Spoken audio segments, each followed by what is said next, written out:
no titties in movies anymore, and we only see dicks. Hey, anybody notice this? Yes, I love titties. Big old titties.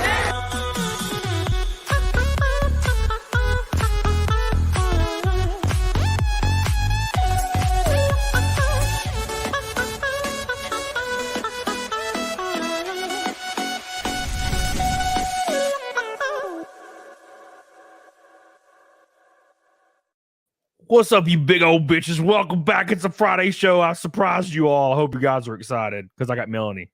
Yay! I just have to point out, I'm seeing chat. They all are blaming me for why we're late. It was true. They just assume it's a girl, like, oh, she's doing her hair and makeup. Yeah. Melanie's fault. I just want to set the record straight. I was on time, you guys. Okay. No, they're right. It's totally your fault. It just goes with the territory. No, so welcome back. You look adorable. Thank you for having me. Thank you. I'm excited to be back. Yeah, dude. Same. And you were like, you said you had the 22nd open, and it's a Friday, and I was like, we're doing it. Yes, finally we managed to make this work out because my schedule has just been insane lately, and then football season, and so my family and I are big football fans, so it's like I go over to mom and dad's house now on Mondays, Sundays, and Thursdays to watch the games with dad. So yeah, now my schedule's a lot more limited. I miss my parents. I never did. I've seen my dad like 3 times this year. Oh, because he helped me put an engine in my race car, did a lot of stuff for me. But I've seen my mom once. I think she came to my Montgomery race, right? like in the middle of the year. Do they not live close to you right now? No, or you live like 3 hours away. Oh, okay. Which, like, some people say it's close, and they're like, "You're a bad son," and I'm like, "Well, I agree, I guess." Okay. Life happens sometimes. When I was like 5 hours away from my parents, I only saw them like 3 or 4 times a year usually. Yeah. So, yeah, life just gets crazy. Yeah. Don't need them. All right. I'm in my 30s. They're doing their own thing. They're old now. It's fine. They don't need me. My parents live close to me now, so that's why I'm able to just go see them all the time. So aren't you just lucky? Yeah, I don't see them. I would like for them to move close to me or a little bit closer, but it's whatever. But yeah, so if you guys have been following me lately, so I had a crazy ass day. I was telling Melanie before we went live. I bought a supercar like a month ago, and I sold like all my projects I had just to be able to afford, this car. And it finally got here, and it got delivered to the wrong place, and there's little bitty weird problems with it. So there's this thing, Melanie, where it's like there's like these supercars have weird quirks. They always have really strange quirks, because like they're usually handmade in factories. So there's weird things that are always wrong with them. And I got an Audi R8, and the hood, I was just driving, and the hood just pops open. And I'm like, oh, this is great. And it's funny because it sounds like a old Formula One car. It's faster than lightning. It's unbelievable. It like tore my ass like out of my mouth. I was like, oh, I couldn't believe. I like laughed hysterically. Yeah, I race professionally, and the acceleration was on par with like my cup car when it has good grip. I was like, oh my god, it's crazy. It's all-wheel drive. It's got all the things. It's really nice. You can just floor it. Like, whereas my Mustang that I used to drive all the time, it had similar horsepower, a little bit less, about 30, 40 less, but the tires just spun the whole time. Whereas this car, it's like, just like immediate, like, and it weighs nothing. It's really, it's a great car, but hood's just popping open. So it's terrible. Man. You're just driving 100, you're like, woo, and you can see it go. Oh, there that goes. See it, yeah. It's like, and I'm like, oh.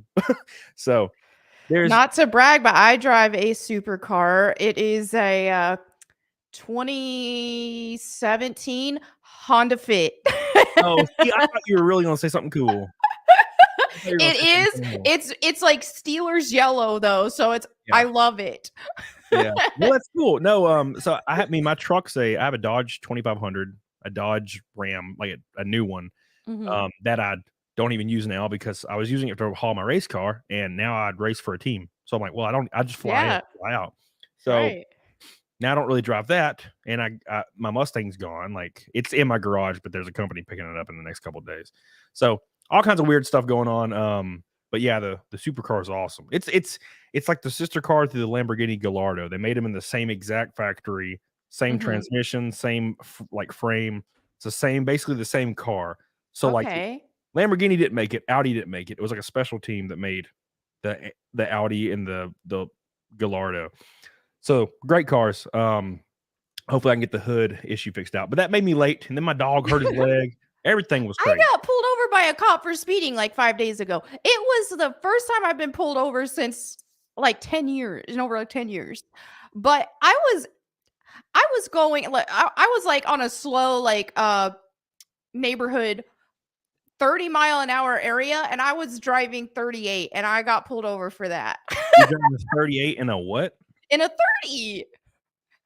What the hell? It's supposed to be 9 and you're fine. That's what my cop buddies tell me. That's what I thought. But at first I was thinking, what the crap? That's kind of ridiculous. But then he was like, oh, I've been kind of stopping people a lot lately because I just got some dude for doing drugs. And then there's another shady guy that wears a mask that lurks around the neighborhood. And I'm like, okay, that's fine. I appreciate it then. And I just got a warning. I didn't actually get a ticket. I think like is looking for shady people, so it's just looking for any reason to pull someone over and say, who is this?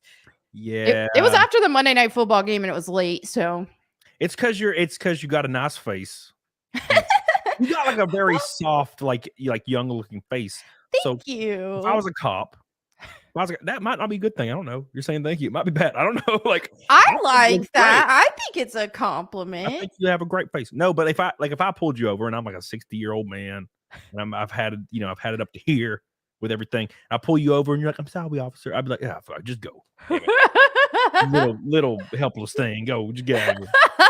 It's funny because a lot of girls they'll like cry or something like that. And I guess I just worked customer service too much in the past because I just kill them with kindness. Yeah. Hi. Yeah. What was I doing wrong?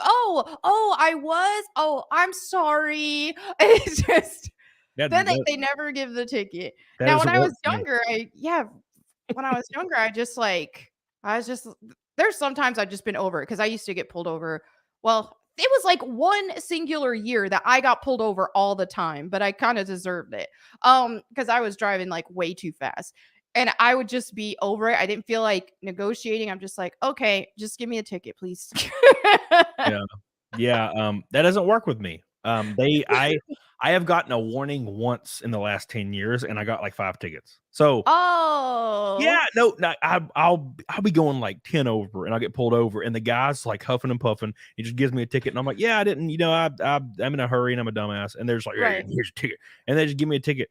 But one time I was driving down this mountain and I was driving home. I was hooking up with this girl that lived like 3 hours, not 3 hours. That's my parents. She lived like an hour and 10 minutes away because there was this weird detour. And it went down this mountain. And it was like 1 a.m. So I'm driving down the mountain and there's a car behind me, like with brights on. And it's just, like on my freaking, it's an inch away from my ass. Yeah. So I'm like, damn, this mother, I'm going down this tight ass mountain. So I was like, you know what? I'm gonna speed up to like 85 and like get them off me a little. And I speed up and they stay right on me. And I was like, son of a bitch. And I was like, whatever. And then I got to the bottom of the hill. Their lights are right on me. And then their lights turn on. It's a cop. And I was flooring it. So there was this old like Hispanic dude. And he like gets out of his car and walks up and he's like going a little fast. And I was like, yeah, I'm gonna be honest, man. You were on my ass. And I was like trying to get away because I was like, oh, yeah. And I didn't know you were a cop, to be honest. And he laughed and he's like, just slow down. And he gave me a warning. I was like, oh, how nice. I was like, well, cool. Thank God, Hispanic cop. He's because he knows I love the queso. That's got to be it. He could tell. He could just tell instantly. By my pasty white face. He's like, yeah, you know it. Love the queso. Dude, I went and got Mexican food the other day for the first time in forever. Oh my gosh! If I could find a Latino lady that was just not can cook. Yeah, who can cook you some good. Oh yeah, that would be great. Like, every time I hook up with like a Latino lady, she's like, are you seeing anybody else? And I'm like, yeah, because what are you talking about? Yeah, of course. And I'm in my prime, baby. And she's like, oh, my cousins, I'll get my cousins to kill you. And I'm like, never mind. We're not gonna do this. She's kind of based for that. What are you doing? Where are you at? And I'm like, bitch, I hung out with you. I respect it. No, Melody, we hung out like once. You can't be claiming possession over me. All right. She should have had these conversations with you before.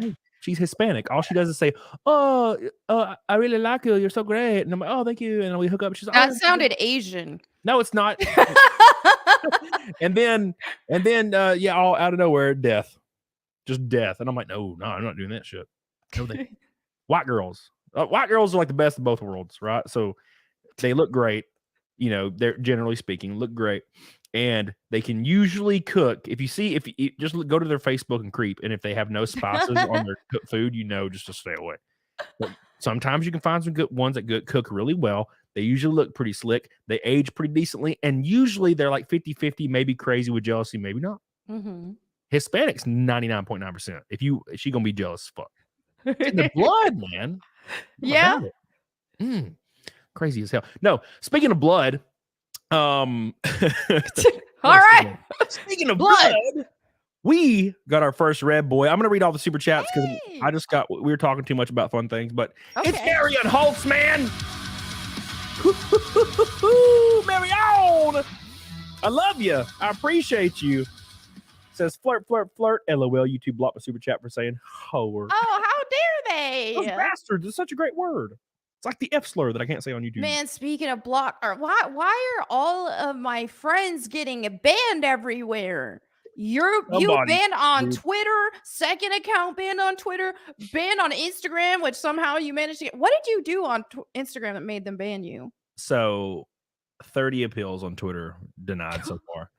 Gosh. They have it. It's all botted too. It takes about 7 seconds to 20 seconds. It was obviously a joke that you were making too, and it was hilarious. Yeah, it was great. It was a good one. It was great. So, anyways, all I did, I got an email from Twitter, and it says your account suspended, and I posted it on Instagram. It's still on my Instagram. Oh, and all it says is you've been suspended. We've decided not to overturn your decision, something like that. And I posted it. And I was walking to the comedy club to do my first set ever in life. It was terrible. Okay. Until I got on stage, and then it was great. How did it go? It was awesome. Oh, yay. I told a Jewish joke, and everybody cheered. It was great. Oh, love it. It was brutal, too. And it's funny because one of like my best friends, like in the online realm that I've known for years and years, like 5-6 years now, is a Jewish girl. Right. And she was like, "Oh, I really want to watch your comedy like thing." And I was like, I did a specifically Jewish girl joke. And I'm like, I don't think I can do this. I don't want to send it to you. I'm sorry. Like, you're gonna be like, I hate you. Yeah. So anyways, it went great. But I was on the way to the comedy club. Me and Cecil, we're just walking down the street in Nashville. And I like go to my Instagram and I open it, and the app like bugs out and refreshes, and it's just a suspended logo. And it says, you've been suspended for sexual conduct. And then it said specifically, and it had 3 things. But the first one said, threatening to send someone's nudes without their consent. And it was tagged with my random suspension post. Wow. And I was like, what? That was not that. That wasn't even kind of close. So I was like, well, I can just appeal this. And then I appealed it, and it was denied immediately. Wow. And then 4 days later, I just logged on to Twitter. Yeah. And I was just unbanned. I was like, all right. Interesting. It's like they actually went in and was like, oh shit, we made a mistake. Sorry. Okay. So how did Cecil get banned? Well, let me hold on. Let me read these 2 super chats and then okay. It's quite the spice. It's much more spicier than what I did. Really? Okay. Yeah. Marion, by the way, real quick, I love you. I appreciate you. And also, I love you and I appreciate you. Marion Holtzman with $100 super chat. Well, obviously, Melonie's the most innocent person I know. Obviously, we know the hoe is right there. Oh, you're pointing to me. I thought you were pointing to something in your room. Oh my God, that stick of butter. No, not Lara Croft. I gotta leave her alone. Look at the stick of butter. It's so giant. Yeah. I didn't notice the stick of butter. It's awesome. So yeah. Anyways, yeah, Marion, I love you. I appreciate you. You're goated. $200 already. We just started. A quarter of the way to Fight Milk, halfway to the 218th naked snake in a row, or 219. Please correct me if I'm wrong in the chat. Thank you guys so much. I really appreciate it. By the way, we were second in all of YouTube in super chats yesterday. Whoa. For the first time. I've been third. Amazing. Yeah, it's been in. I don't know why these people are so supportive of my dumb ass, but we've been third so many times now, and finally got second for once. Thank God. Thank you. Thank you so much. And then of course, don't forget Andrew Robb. Hey! Yeah, my boy. Thank you so much for the first pink boy. Just finished up leg day at the gym. It's good to see you, Melanie. Also hoping you get your Twitter account back. Thank you. Wishing you the best and God bless, Melanie. Yeah, so I did leg day yesterday. And then today I went on a 3-mile hike on this abandoned road with my dogs. And man, I'm worn out. By the way, I don't know if I mentioned it. I woke up at 6 a.m. to meet the little Asian man. 6 a.m. Wow. He was delivering my car. Yeah. He like calls me and he's like, I'm here. And I'm like, okay, well, I'm outside and you're not here. And he's like, okay, I send you pictures. And I'm like, all right, cool. And he hangs up and he sends me pictures of my old house from years. Oh, shit. And so he eventually drove over to my house and he was there for an hour. I was just standing outside. I'm like, I'm pretty sure I thought he was about to pull up. So I stood there for an hour like a dumbass. And so he came over and then I gave him $100. I was like, here's $100 to make you wait an hour. It's not my fault, but it's everybody's. We all fucked up. Right. Not his fault. Probably not his fault at all, but the company that shipped it, they knew. I put billing address and shipping address because I always do. Yeah. And they messed up. But whatever. But yeah, I got up at 6 a.m. to meet with that dude. And then it's just been a long day. It's been a long day, man. Sounds like it. I don't get up that damn early. But Cecil, anyways. Yeah. My boy Cecil. So remember, my joke was like a joke about grape. Yep. And it's funny.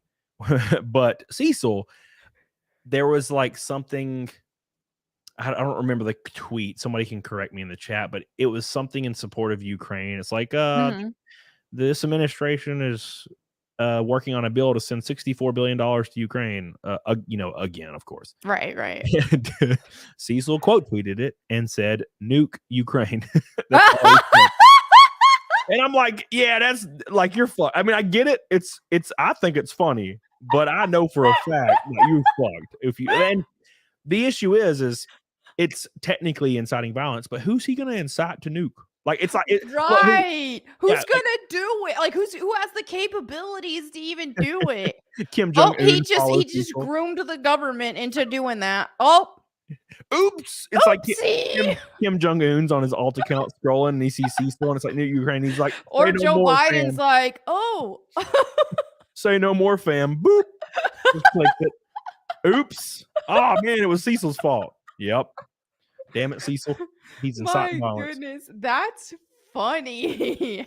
If you're gonna get banned for something, that's a good one. That is a good one, yeah. Rest in peace. Real quick, let me hit my boy Derek Cuda, cock and balls. Love you, baby. Appreciate you. Can't wait to see you next month. The squid. It's always your fault, Melanie. Agreed.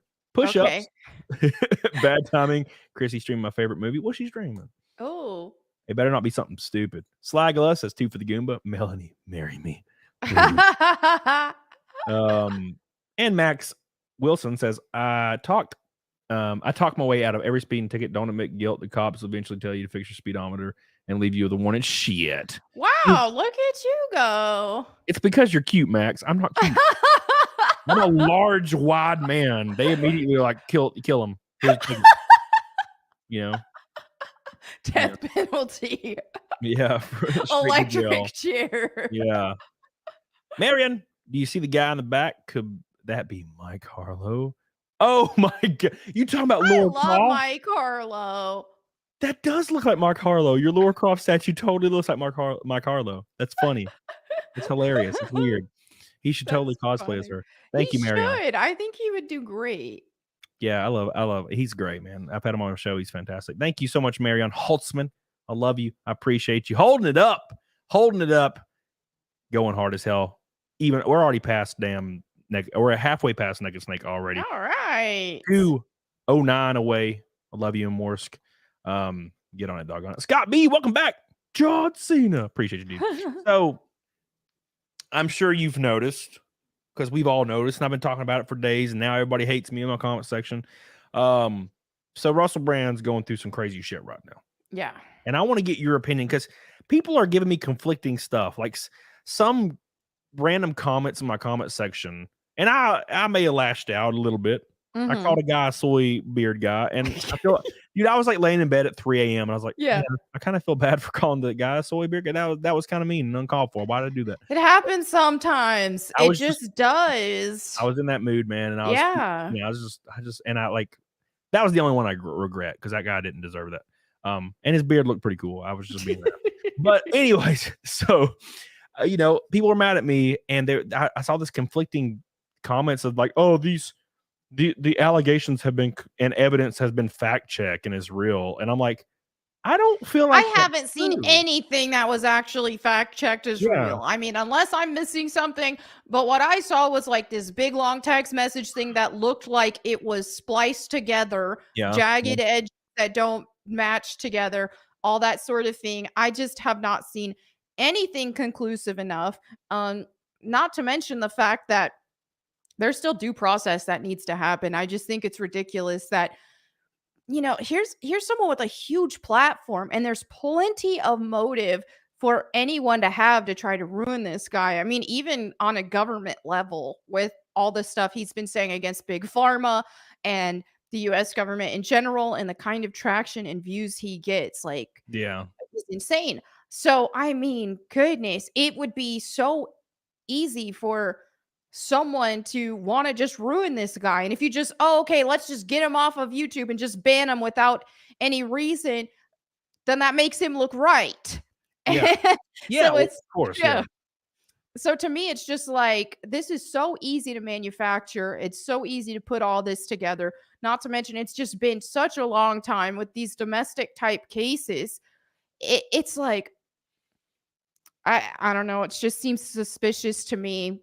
It just does. I think that if it's been longer than a year, maybe max 3 years, then it shouldn't even be allowed to be like brought forth in a conversation.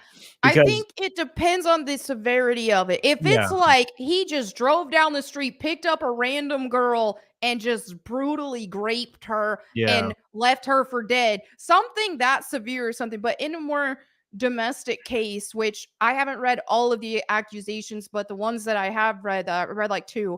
One of them was, it was just a little more rough than she wanted, and all this kind of stuff. I feel like of things of that nature, it's like, you're gonna, this long later, like 13 years later, I don't know. Only when approached by media and, to be honest, paid probably.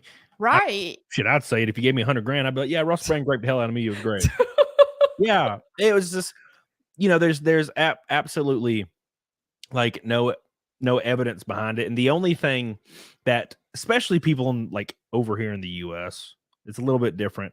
And it may be a little weird to people, but it's not criminal. Like, so when he was 30, he was 29, about to turn 30, and then turned 30. He dated a 16-year-old girl, which is legal in the UK. Yeah, it's legal. I think it's weird. I think it's creepy, but you can't throw someone in jail if they didn't break the law, is my thought on that. This isn't about, when it comes to something this severe, it's not about, you can't just add your personal opinions on things, or like whether you like someone or don't like someone, or like what someone did or didn't. That shouldn't be the deciding factor. It's like, did he break the law? Yes or no? Yeah. And the issue is like, I mean, in my state, the age of consent is 16, but I would never date. Right. And it's for different reasons. It's because they're awful. Like they're so like juvenile and annoying to be around. I mean, even 18-year-old girls are really annoying to be around. So like, that's the reason I wouldn't. But I mean, if you like took an 18-year-old woman, I'm 33, and she's just like, hey bro, without like giving me too much like trap music, and was like, take me, like, and then I'm gonna leave, I'd be like, okay, fuck, shit. You know what I'm saying? Like, I'd be like, whatever, okay, let's do this. It's all good, like no strings attached, and then don't talk to me again. So like, but yeah, just because I wouldn't do it doesn't mean it's he should be canceled for it. Plus, he didn't break the law. So that's plus it was so freaking long ago, and he was like living that celebrity life, and wasn't he like on drugs and stuff and things of that nature? It's like, dude, you know that. Like I said, if he was actually breaking the law, things like that, then yeah, he should have to own up to all that and have to, do whatever justice needs to be served there. But if it wasn't that and it was just, oh, okay, he's being a trash person here, but he didn't break the law. I mean, dude, it's been a long time ago. Yeah. People have time to grow and stuff from these things. Yeah, 100%. Like I said, too long. It's been too damn long. Okay. You can't come out 18, 13 years later and be like, oh, he did a thing. And it's like, bro, it's over. Like it's been too damn long. And again, with the whole like 16-year-old girl thing, the thing that's disingenuous and annoying to me is when I'm on, let's say I'm on Facebook. Cause like I've been perusing Facebook a little bit more often because I ain't got Twitter. So it's awful. Dude, Facebook is a nightmare. Facebook sucks. It is awful. Every single article is like it's engineered to piss me off. Like everything. And I don't click on any of them. I just get mad. I'll be scrolling and it's like the Marvels, which is the second Captain Marvel movie. It's like Marvel's budget was $219 million, meaning they only have to make $220 million to make a profit. And I'm like, wow, that's not how that works at all. Like, and I just want to comment. Like, I hate everyone involved in this. They have to make like $600 million. I hate all of you. And then there's so many times I want to comment on stuff, but it's like, oh, well, my name's attached to this stuff. I don't want to like, that's what's so stupid about Facebook, having your whole name and family on your account and all that stuff. Bro, when Lizzo, like before Lizzo was telling her like her backup dancers to put bananas like in hookers' asses and stuff. Before that went, every day I would see 4 or 5 articles on Facebook, and it's like Lizzo looking absolutely stunning in her show. And they would specifically, purposefully put the most fattest, awfulest, and she's making like a screaming face where her eyes are crossed and it's blurry. She's like, oh, and like I'm like, you picked that picture on purpose just to piss me off. And I'm gonna go to the comment section. And every comment, and it's like it's almost like it's bots. Every comment's like, "Wow, she's so amazing," and I'm like, "I just want to break everything." So I don't get that crap. I'm not buying it for a lot of time with a lot of these Gen Zers who were saying these obese people are so gorgeous. Like, what's that guy too who's dressing like a girl all the time? Dylan Mulvaney? No, the one he doesn't claim to be trans. He had some Teletubbies boots or something on not long ago. Is it Sam Smith? Something like, I don't know. I'm terrible with pop culture. But that dude, he used to be a good-looking guy, and then he gained a lot of weight, got really fat, started acting feminine and stuff. Seems like some humiliation ritual thing. Some Masonic crap or something. And people are just like, oh, he just looks so good. He looks great. And it's like, you're lying. You are lying. I think that some people see like a Lizzo or like him, and it makes them feel better about themselves. And then also, if they can just be like, oh, she looks so good or he looks so good, then they feel like they got wiggle room if they want to get fatter. And then all you have to say to completely break that, and this is a very common phrase, is if a girl says Lizzo's beautiful, say, oh, well, I think you look similar to Lizzo. Yeah. It would be like, how dare you? It's like, yeah, because no one wants to be 400 pounds. Like no one does. Exactly. Or when these girls are like, oh, Dylan Mulvaney, she's gorgeous. It's like, oh, well, if I were to say you look like Dylan Mulvaney, don't think they would like that. I'm going to be completely honest. I see right through that shit. I know Dylan Mulvaney's trolling so hard. I know he is. I can see it. This motherfucker is on stage with a like cynical smile. Like, I'm fucking all of you. You are so stupid. He knows what he's doing. Yeah. Like, going out there in like a wig and a bikini and saying it's girls' day on TikTok and rolling around in the grass, giggling. It's like, bro, you know what you're doing. Like, you're acting as extreme as possible. Yeah. And the more people like champion you, it's almost like it would become addictive. You're like, well, how far can I take this? Like, how far can I know, because like, man, because even when I when I've been banned on Twitter before for saying the bundle of sticks word. It was like after that, and I came back, I was like, ooh, how can I stretch this more? And I had to slow myself down a little bit because I was like, man, I'm gonna start going crazy with being as offensive as possible. I don't know if you noticed, but like every day I tweeted that shit, and it was like it was like my biggest my most liked tweet every day was just it would be I know it would be like a cringy article, and I would just say just FAG.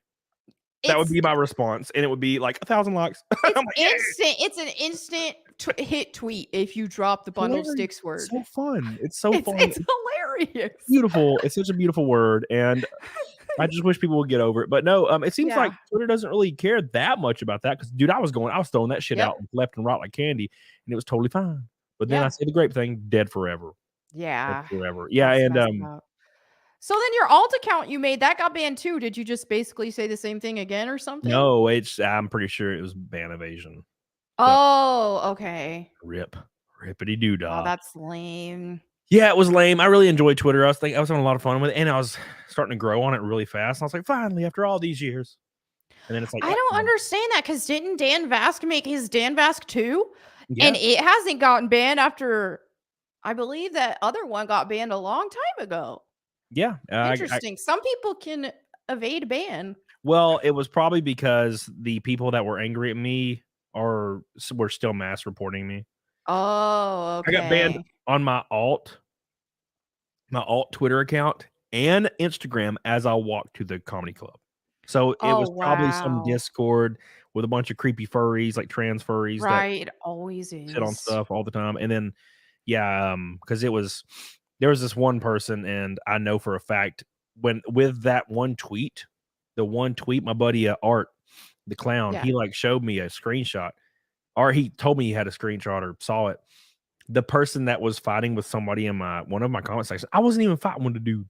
Right. Like, it's like a guy with greasy, like unbathed hair and like splotchy skin, like acne, and has like a mask on that has a furry on it. Cause of course they have a mask on, right? And of course they have a fansly where they're just like don't have any like pants on and they're just like sticking stuff inside of it. And I was like, oh, of course they do. And they're like, of course, these people that are doing the most degenerate, gross stuff, like on Fansly, are advocating for you need to be morally just and morally right. Of course, you're the moral arbiter, and of course, every time they were also actively. What did they say? They were actively encouraging sex with minors on their Twitter.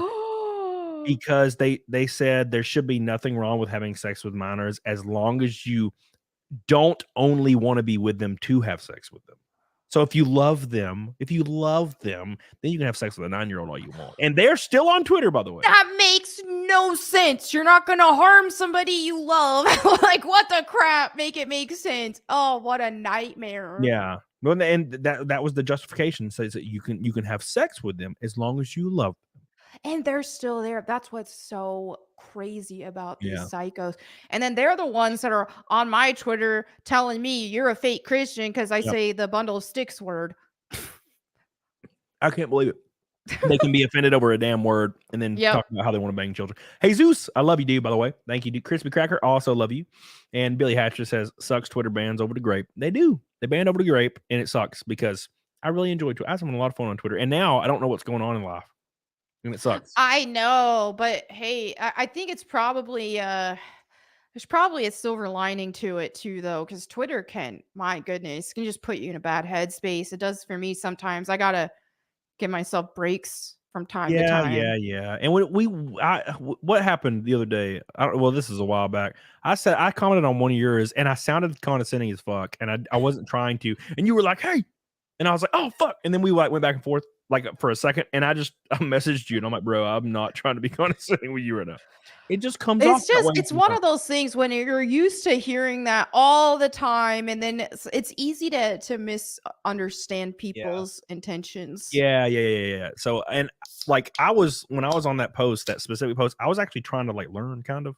Right. And then one of my responses was kind of like kind of assholey, like towards some guy or something. And I felt bad because I was like, that's shit. That's not what I was trying to do. Happens. I was trying to talk. That's the thing. That's what sets like us apart from like the super woke side of things is people in our circle, we can have discussions and even entire disagreements and we'll get along fine. We'll just like, oh, okay, it's all good, you know. Because I had something similar happen. Oh yeah, I had something similar happen to another friend. It was like not long after that at all. And then it was, oh, okay, yeah, we're good.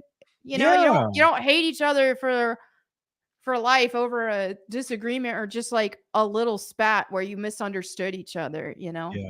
It's wild. It's wild.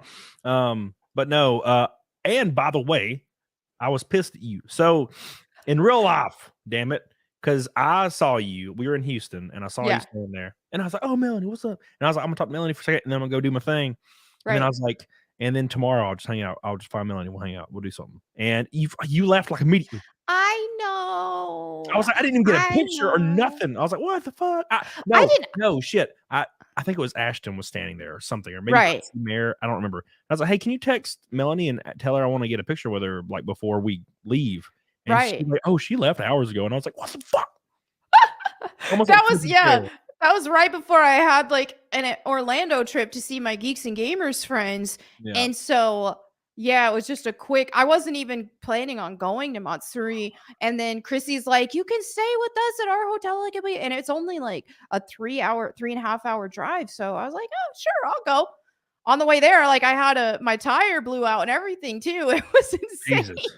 Yeah, but got that handled. But yeah, so then after the panel, I was like, I had to go.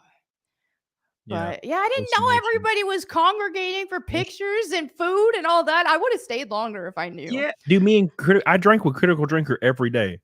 Wow. Every day we got drunk and I hung out with Gary every day. We went to eat like 4 times. They're great. They are so chill. Yeah, they're awesome. They're great people. They're even nicer in person. It's the weird. I know they are. So yeah, like I was like, hi, Gary's too famous. He's not gonna like want to hang out with me. And every time I see Gary, doesn't act like you would never know he was famous talking to him in person. He's so humble and just really cool. Like I was like in the lobby and he just ran up to me. He's like, we're going to get dinner. Are you coming? I'm like, I guess, Gary.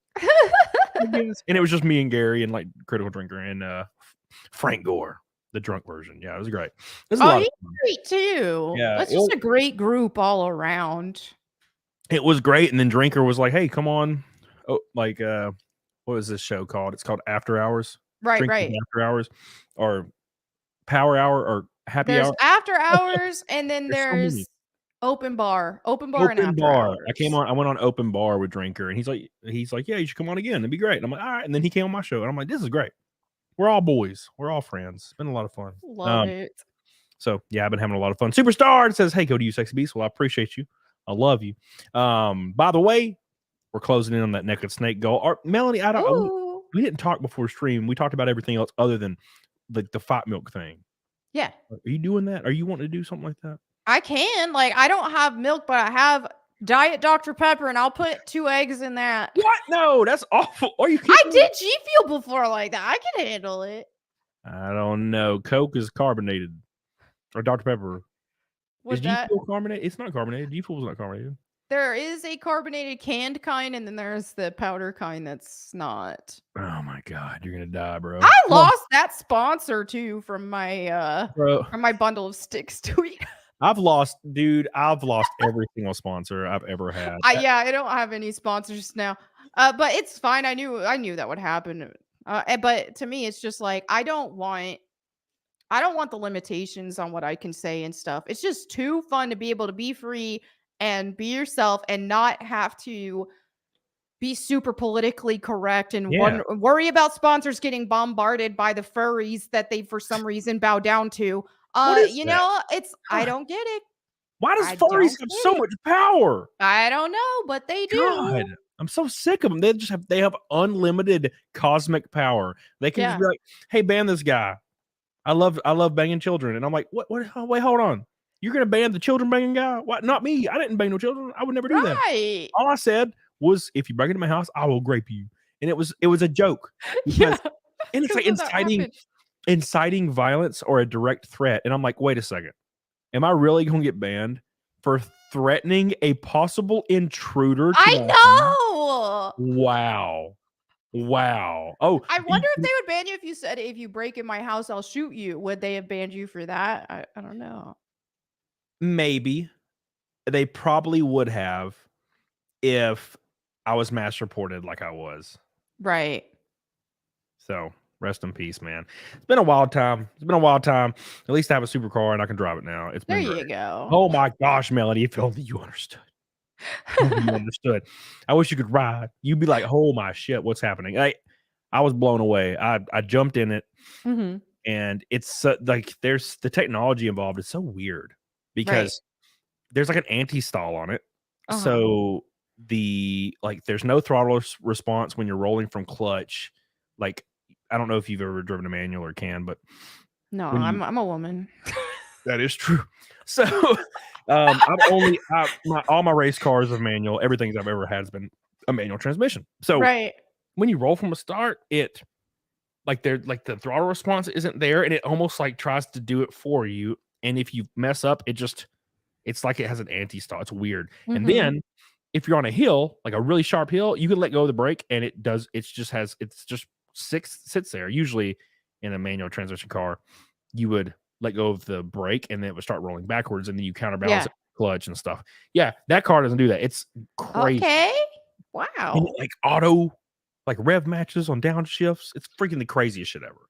Oh, that sounds awesome. It is so cool. And it revs out to 9K RPMs, and I'm just like dumping the clutch and just going, and it just grips and it just screams. It screams. Wow. Oh, it's so great. And that sounds rad. I was so surprised when I was driving it because I was like, oh, it's a V8. It's not the V10 model, it's the V8. And so it's only got like 435 horsepower, but I'm getting a supercharger built for it right now. It's gonna be great. Ooh. But I drive it and I'm like, well, it'll probably sound like a Mustang. It's V8. It probably sound like that. And I like drove it down the road and I got to like 8,000 RPMs and it sounds like a 1994 Formula One car. I was like, holy wow. It's like, and I was like literally like laughing hysterically. It was great. Nice. It was a lot of fun, man. I had a lot of fun, and now I can finally say bye to my Mustang I've had for years. You know what I discovered that will make you feel like a psychopath is if you're driving and listening to classical music. Dude, oh my God. I was talking to my friend about this the other day. Yeah. Well, and by friend, I mean my maid that puts my shit in the wrong spots. Yeah. So I was like, man, I would drive around in my Mustang, and my Mustang's over the top loud. It's really stupid. It's straight piped, just like my new R8, R8 is. And I would have Oblivion music playing from Oblivion. Like my favorite one is like it's called All Is Well. And it's like beep, beep, beep, beep, beep, boo, boo, boo. And I'm just like, wow, God, just screaming. And I would listen to that. And I remember like I had this weird, like emotional like response to some kind of music, and Oblivion. Sometimes when stuff crescendos, it gets me like weirdly choked up, and I'm just alone driving. I understand. And she didn't get it. She could not get it with her like brown ass. Yeah, she's brown. She's like a little brown lady. And she was like, yeah, I don't understand that at all. And I'm just like, oh, okay. Well, you don't have the connection that I have with music. That's like the Attack on Titan soundtrack for me. It's like I'll be listening to that in the car, trying not to cry. I'm like, get yourself together. Oh my God, dude. I'm so tired of crying all the time. No, yeah, I watched this movie the other day. Segue. Called what I watch. It's called Cobweb. It's a horror movie. I fucking love horror movies. I watched this movie called Cobweb, and it was great. I wish it was longer, but it was great. It was a good movie. It's a good scary movie about some creepy little chick that was kept in like the walls. It was awesome. God, wow. It has the dude that played he plays not Omni-Man. What's the guy that's in The Boys, the Superman guy? Oh, I haven't watched Homelander. that, but the okay.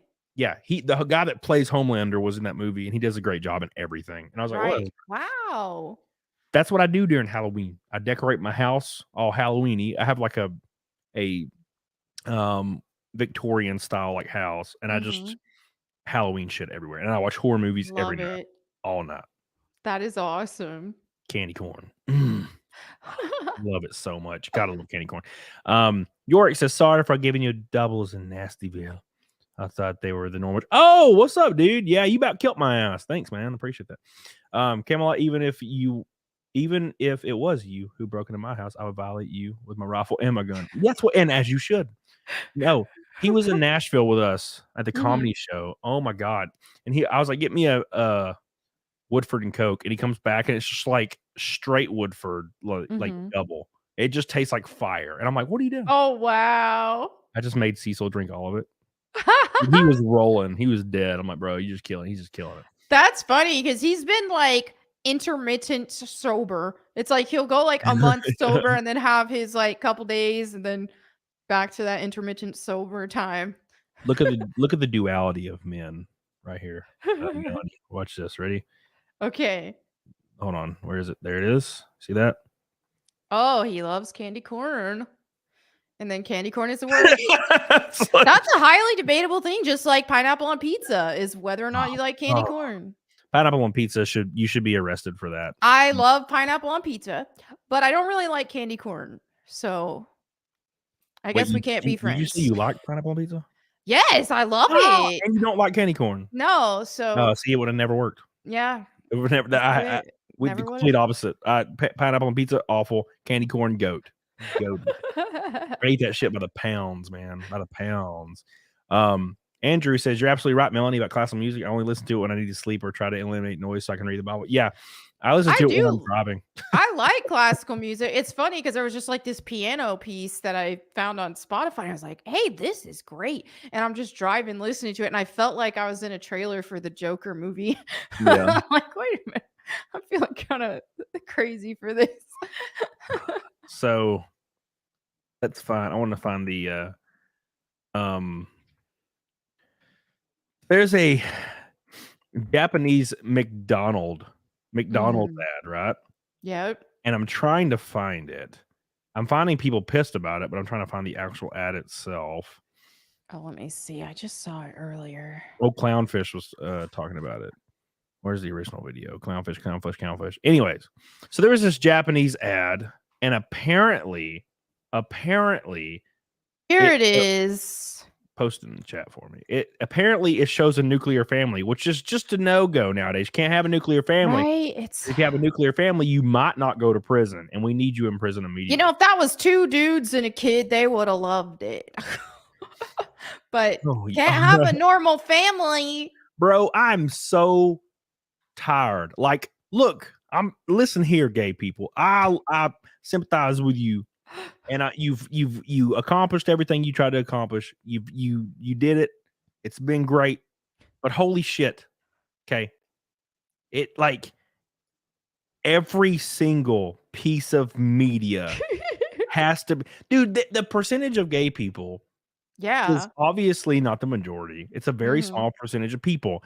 Why is 100% of media have to have like half gay people? Yeah. Like half the characters are lesbian or gay in every single show. I'm like, half? I have gay people in my comments on my YouTube videos that are just like, they're like, I'm gay and I'm sick of gay people. I don't want to. Can we just get back in the closet at this point? Yes.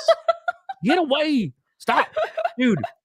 I was reading an article where Margot Robbie wants her character in the new Pirates movie to be gay, and I'm like, oh wow, why? What does it matter who they like to have? What does it matter? There was always this thing where it's like a theory, right? It's like a fan theory that Jack Sparrow is bisexual. That's the fan theory. And that very much seems like it might be the case, but it doesn't need to talk about it. It doesn't. Yeah, people can just speculate. Why does every single character in every show, why do we have to know exclusively about their sexuality? And also, too, why is it such a big part of their personality? Dude, imagine me, Melanie, and I'm walking around, and half of my personality is I'm straight, and I have to tell, like, oh, I'm straight, and I'm straight. Oh, you know us straight people. Oh, you know, straight pride flags all over your outfits all the time, and Yeah. You know what it is? It is a lack of personality. Yeah. People with no personality are trying to fill that shit up. Well, here's a Ukraine flag. Here's the pride flag. I'm gay. Trans rights are human rights. And it's like, dude, like, be your. Yep. What do you have any interest? Nope. That's what it is. Usually, and I said this probably when I was 22, 23, but way before YouTube, and I saw this on Facebook all the time. I truly feel is people that lack passion, they lack interest or genuine hobbies. Those kind of people fill their entire personality up with political and activist social shit. Yep. Because you'll notice that I've had, kind of acquaintances before, and they just didn't really have a personality, didn't really stand out too much. And then a year later, they're like, Bernie 2020 pride flag, this 1% evil, 1% evil, this, and they go head over heels, and their entire existence is based all around politics and sexuality. It's like, who gives a fuck? Yeah. No one cares. The only people that care are the people on Twitter, and they don't even care. They just say and then they project that on everybody else, because then, like, it doesn't matter. I can be talking about Lara Croft's design and how I like the old Lara Croft better, and it's always like, oh, you conservative Republican MAGA, all this kind of stuff. And it's like, I'm not that political at all. I don't even understand politics that much, but okay. Well, you're a woman, so you wouldn't. And right.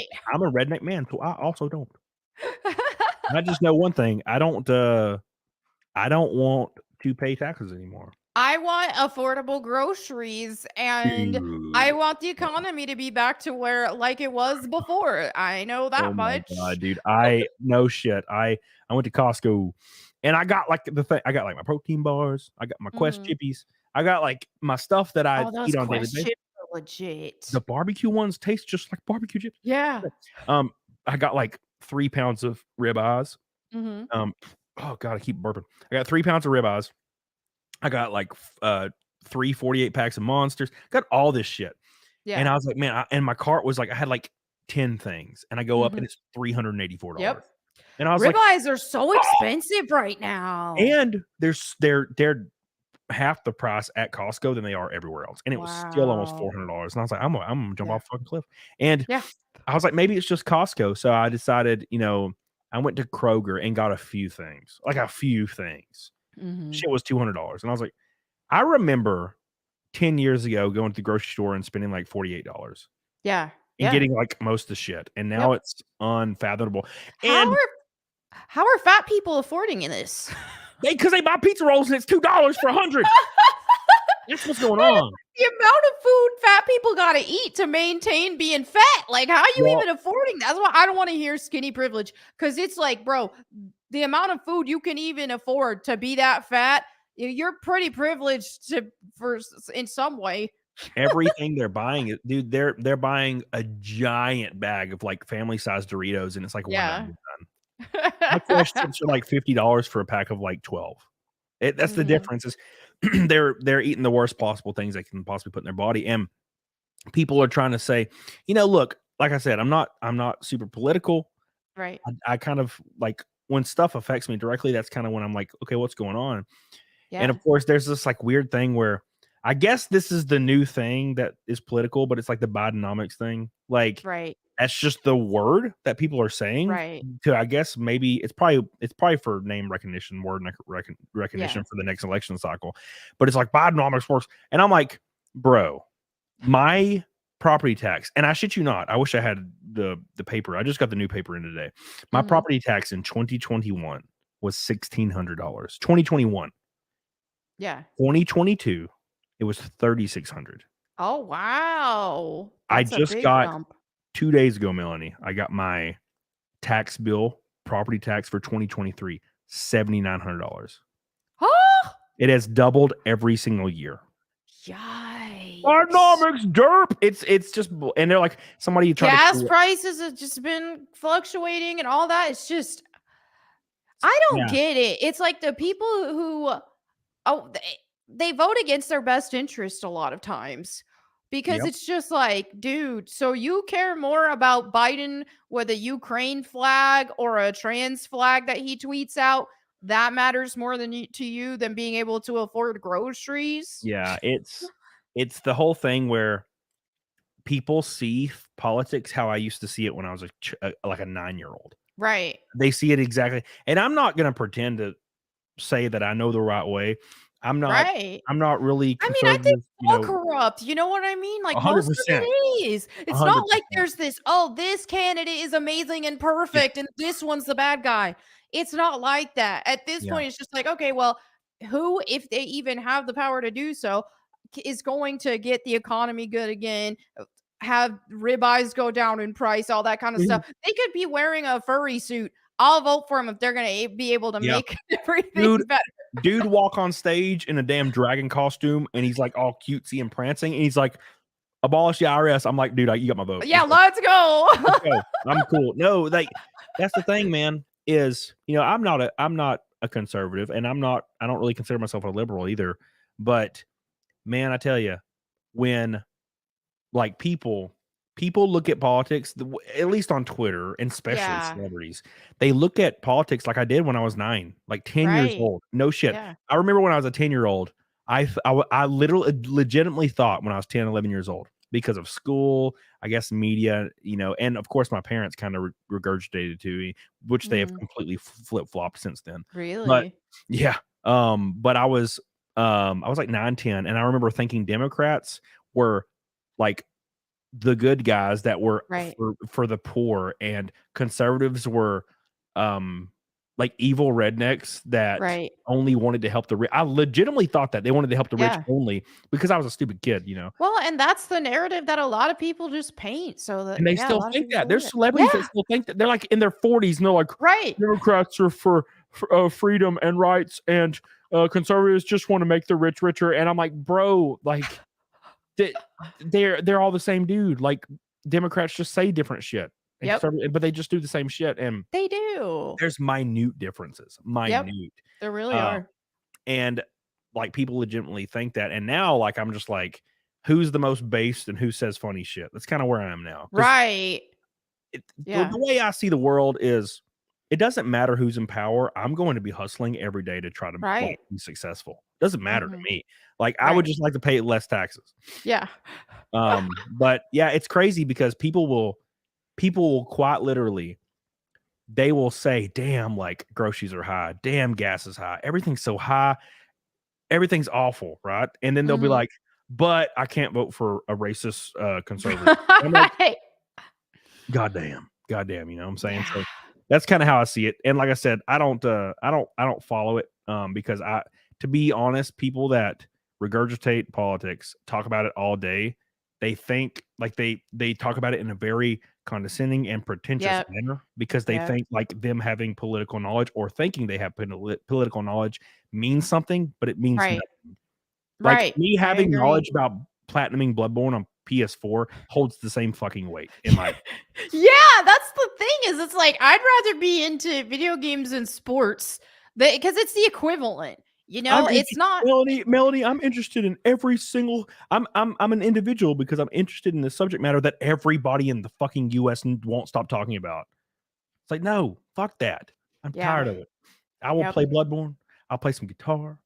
I don't need that shit. I just would rather pay less taxes. Push Up says you're both badass IRL. I was Abe Lincoln at Montsuri. Hey, what's up, dude? I remember Abe Lincoln guy. Yep. My boy.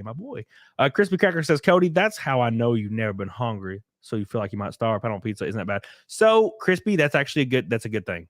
That's a good point, because I remember I was up all day, I hadn't ate, and I was like rushing for a show, and I was getting ready, and I like went downstairs, and my friend had stayed over 2 nights ago, and he got freaking pineapple pizza. And I was like, pineapple and ham or some bullshit. And I was like, fuck it. And I like opened a cold pizza box and grabbed one and just ate it cold. And it was all right, but it was cold. There we go. You are Melanie, growing as a person. I was in Auschwitz, Melanie. You can tell me there's a remix. There's another pineapple pizza remix that I like to eat from time to time. And that is pizza with Alfredo sauce base. Okay. Cheese, extra cheese, chicken, and pineapple. Oh, but why you got to put the pineapple on the end of it? Well, I mean, that's just a good pineapple remix, because when you hear pineapple pizza, everybody thinks of like Canadian bacon or ham and pineapple. That's the standard, which You I were still doing like so it. good. I was so proud of you. I was But like, man, but Melanie, the Alfredo base and chicken and pineapple's good. And hey, if you want to try something like that without the pineapple, you can always add like black olives or spinach. Is really good. Spinach. All right, now enough of you. You stop talking. Max Wilson says modern Hollywood reminds me of middle school videos, making stuff on the fly with no life experience, except they have millions of dollars. Bro, I don't even talk about celebrities because I'll talk for 3 hours about how much I want to kill. Like, dude, Mark Ruffalo's dumb, stupid, freaking old, goopy looking, wrinkled ass forehead, dude. Like, I will see a tweet from him and I'll just want to throw my computer because he's like, Democrats are here to save your children and Republicans are hate blacks and we need to do something. And I'm like, fucking shut up, Mark Ruffalo, eat my ass. I'm tired of you. Kill yourself. So, God, what a dumb bastard. I'm so sick of celebrities giving me their political opinion whilst they look down at me. And what the crap do they know about the real world and your average person, how we're trying to live? They know nothing about that. It's like, the pandemic was hard for all of us. Oh, okay. You and your mansions and yeah, it's like I was talking about this with a friend about Eminem today. He was like, I like Eminem music. And I'm like, Eminem's music's all right. Yeah, like especially his earlier stuff. I'm like, when he went out and was like trying to be anti-establishment during the 2016 election. And he was like, F Trump. And I'm like, that's not anti-establishment. You're agreeing with every single media outlet. You're agreeing with every corporation, every single tech company, every single celebrity. You're agreeing with everybody and saying you're going against the grain. Bro, you are going with the grain so hard that you're barely cutting your damn beard off. And he was, and I'm like, oh, dude, you're being so cringe. And then it got me to the point. I'm like, how's he still talk like he does? You know, this motherfucker is on a yacht in a damn robe, eating caviar and shit, going, and he's over here like still trying to talk and like over the top of Onyx. I'm like, bro, fuck off. You know it. You know damn well behind closed doors. He's like, oh yes, bring some more caviar. He's like, this motherfucker is not out there for real, going like, yeah, bro. You ain't doing that shit. Fuck off. You have not been around a dude worth less than $100 million in 30 years. Like, don't act like saying axe. I'll axe your face. Rich88 says Chicago's mayor's answer to retail theft, closing grocery stores, is to open government-owned and ran grocery stores. Welcome to the Soviet Union, bro. Rich, let me talk about this for a second. I released a video about this the other day. Did you know, Melanie, that Walmart has lost $3 billion in just the last year in theft? $3 billion. Wow. Not million, billion. So what is Walmart doing as a result in a lot of high traffic, high crime areas? They are opening police stations, local police stations for the local city in the Walmart. So you know how there's like a haircutting place? That's a Walmart thing to do.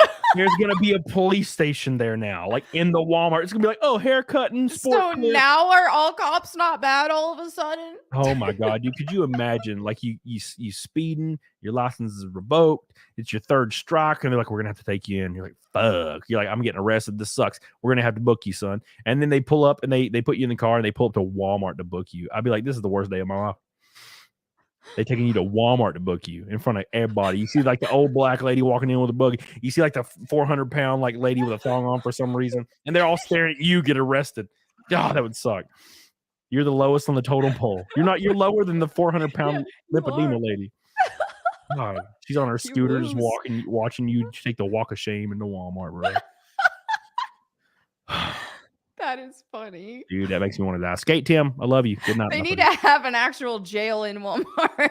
That would be better. Do that. Have a prison there. You just go straight to Walmart jail. It's like you're serving a 25 to life in Walmart. You're just out there stalking. Oh, please, God, for the love of God. Could you imagine? By the registers. You're the You better not get any sharp objects near me because I'm stabbing the first old lady that complains. Yeah, because if you're 25 to life, fuck it. Like if you put me on the registry, you best believe old lady comes in, can I return this? I'm gonna find a pen and just right in her face. Fuck it. I don't have parole. Everybody's dying. Don't put me on the registry. I'm gonna kill somebody. That's what, dude. I'm not even joking. Hey, Walmart could recoup some money with the free labor. Oh, they would. That's what I do. Shit, if I was a CEO, you know what? Fuck it. Just get all the prisoners in there. In their orange jumpsuits. Yeah. Scanning your items. Wicked Virtue. Hey. How you doing, baby? Hope you're doing well. I like your new PFP. Doing good. I feel like I haven't talked to you in forever. We need to talk more. I feel like we used to talk like once a week. Now we talk like once a never. It's still sad.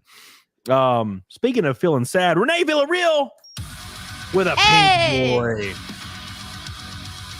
Oh my God. Thank you, Renee Villarreal. Haven't caught a live in a while. Glad I get to get this one. Be entertained, keeping on, y'all. Also been enjoying Melonie's Bible channel. I noticed you launched a Bible channel. How's that going? I did. It's going great. Like, I'm pleasantly surprised because when I launched it, I just, at the end of all my videos, I tell everybody, don't forget to read your Bible today. Yeah. And people were like, hey, can you just start a channel where you read the Bible? I'm like, awesome. Now y'all ain't got no excuse. You can listen to me read the Bible to you. So I was just like, I'll just read 5 chapters a day. I'm like, I already just today pre-recorded and got through Exodus. So it's been what, like 2.5 weeks, maybe 3. And I'm already like in Leviticus on Sunday. So Leviticus, ooh, spicy. It actually is. It's very spicy. Yes. No. Yeah. I was sorry. I wasn't laughing at you. I was laughing at the email I just got. Twitter, for X, formerly Twitter, charged me $8 for my blue. Oh, you're banned, but we still gotta charge you $8. Damn. Wow. Wow. Yeah. I didn't know they were gonna do that. Thank you, Renee Villarreal. Yeah. So that's probably a good thing, and I'm gonna speak from 2 different points. One. It's probably good for people to have that outlet on a main like platform like YouTube, right? For people that would need that or want it or want to learn more. So that's one thing. And the second thing is, like half of the top 10 super chatted channels are all like, really, like what it, it's not like they're not just like it's not like Bible reading or research. It's but like pastors and stuff. Maybe, it's like pastors like doing sermons live, and they make like 10 grand per show. I didn't even know that. Bro, if you get 10 grand per show. That's the thing is I would feel guilty if it made too much money. Like there's a limit. I'm not, because that's the thing is people already will try to accuse for that. As it stands right now, I'm getting like less than $2 a video. Even on that, I will be tithing at least 10%.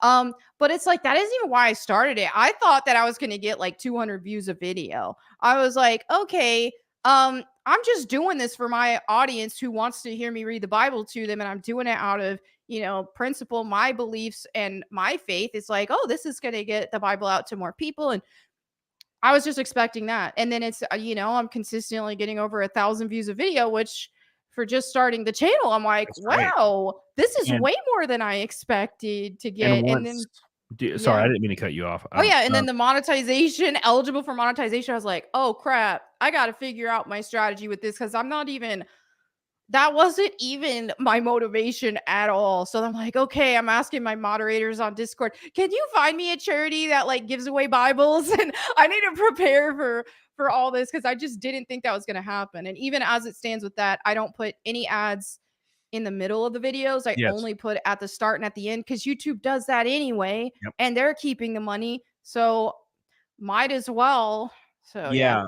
So oh my God, what was my thought process there? Oh yeah. So getting 1,000 views per video starting out, like if you're really consistent with it, in like 6 months, the algorithm's gonna throw you freaking to the moon. It's wild how that works. That the algorithm, crazy. Dude, it finally like recognized my clip channel. Like after 6-7 months, and like a couple videos are just like getting 4,000 or 5,000 views like right away. Yeah, thank God. And I'm like, the clip channels are different though. Clip channels can be like 2-3 million view channels just on an off month. I'm scared. Like if that channel takes off, I will be scared because I'm gonna be like, oh no, now what do I do? Is this wrong for me to like pay my bills with this money? No. Do I need to donate it all? Like I don't know what to do. No. It scares me. No, you me. just take it all. I'm like praying about it. Like I don't know what to do. There are pastors out there that like buy a new Ferrari every 3 months. There is no way I would do something like that. Yeah, no but if you're making 80 grand a year, fuck it, just take it. I would pay. I would absolutely tithe on it. I would not. I would never like not Well, tithe yeah. on that. Tithe the 10%. But then anything beyond that, yeah, I mean pay for bills and stuff. But I'm not trying to live no lavish lifestyle. Not that I think it would get that big anyway. But it's like I don't know. I would be very careful with that. Yeah.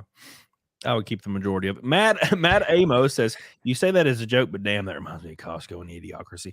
What a great movie. Yeah, no, you're right. That's what it feels like. That's what it's gonna feel like. And Matt Amos I think it's the first Orange Boy. Let's give him a little. I think it is. Let me make sure. Yes, first Orange Boy. All right. Thank you, my friend. We're one gold boy from a rainbow night, and we are 80 from Naked Snake, 580 from Fight Milk. Oh. Or Dr. Pepper egg juice. Oh, gross. That's awful. I have just enough bourbon to cover it too. Max Wilson, Walmart stuff is like idiocracy. It is. It is, man. It's absolutely insane. And I can't wait to go into a Walmart and see somebody getting arrested, like right there. Speaking of getting arrested, so we talked about this like an hour ago, but then we stopped talking about it because we're stupid.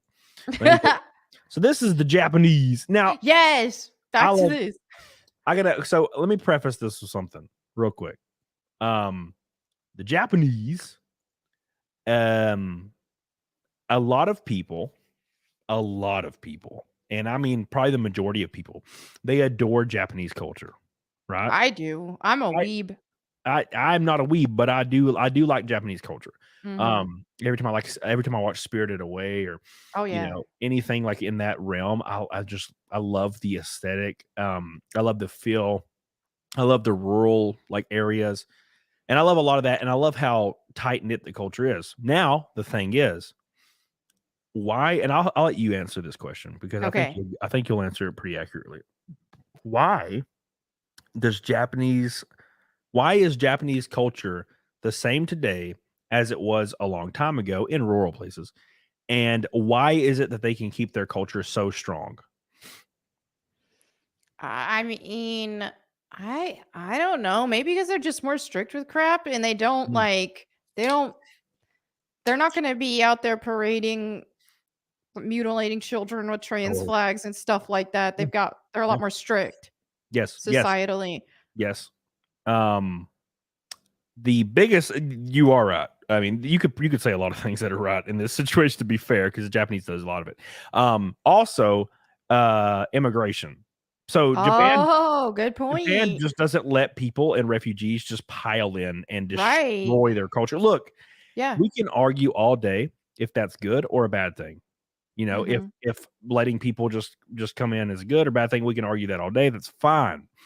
But countries that do not do that in any shape or form are countries that still have their same culture and people admire their culture. Yet those same people that admire Japanese culture like detest the culture in the West for trying to keep their culture the same. And they don't realize that the reason Japanese culture stays the same is because they don't do any of the shit that Western countries do. They stay away from all of it.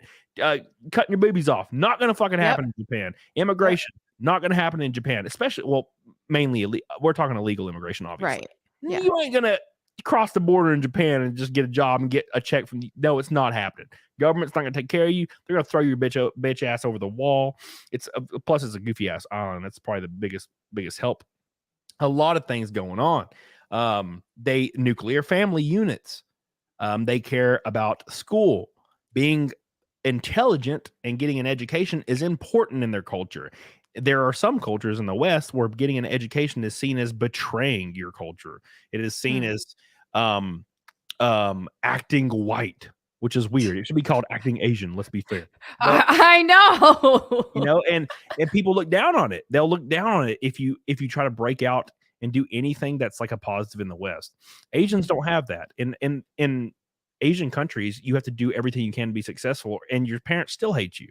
But they're still your parents, right? So, this is the McDonald's ad. So in Japan had a McDonald's ad, right? And people are apparently really pissed at it because there's not like a flaming gay dude in it or a flaming gay woman in it or people like with purple colored hair like saying have sex with children as long as you love them or trans rights or human rights. Or there's not a single furry in this, even though there is a keychain with a wolf on it. Let's play this. I don't know. I haven't watched. I haven't seen it. I don't know if it's just a GIF. It's or not, cute. It's just super cute. Let me turn it has low. Of course, it's lo-fi. Of course, it is. Fucking all right, here we go. Let's play this.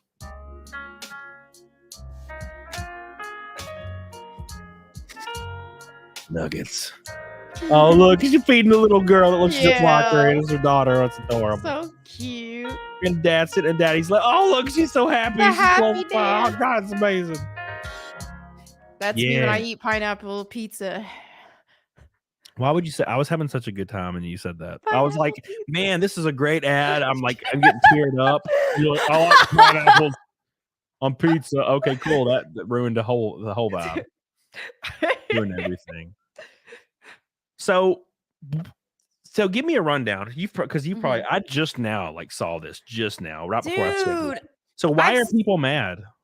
There's already a furry who quote tweeted that and posted a screenshot of the child in that and said make porn with her.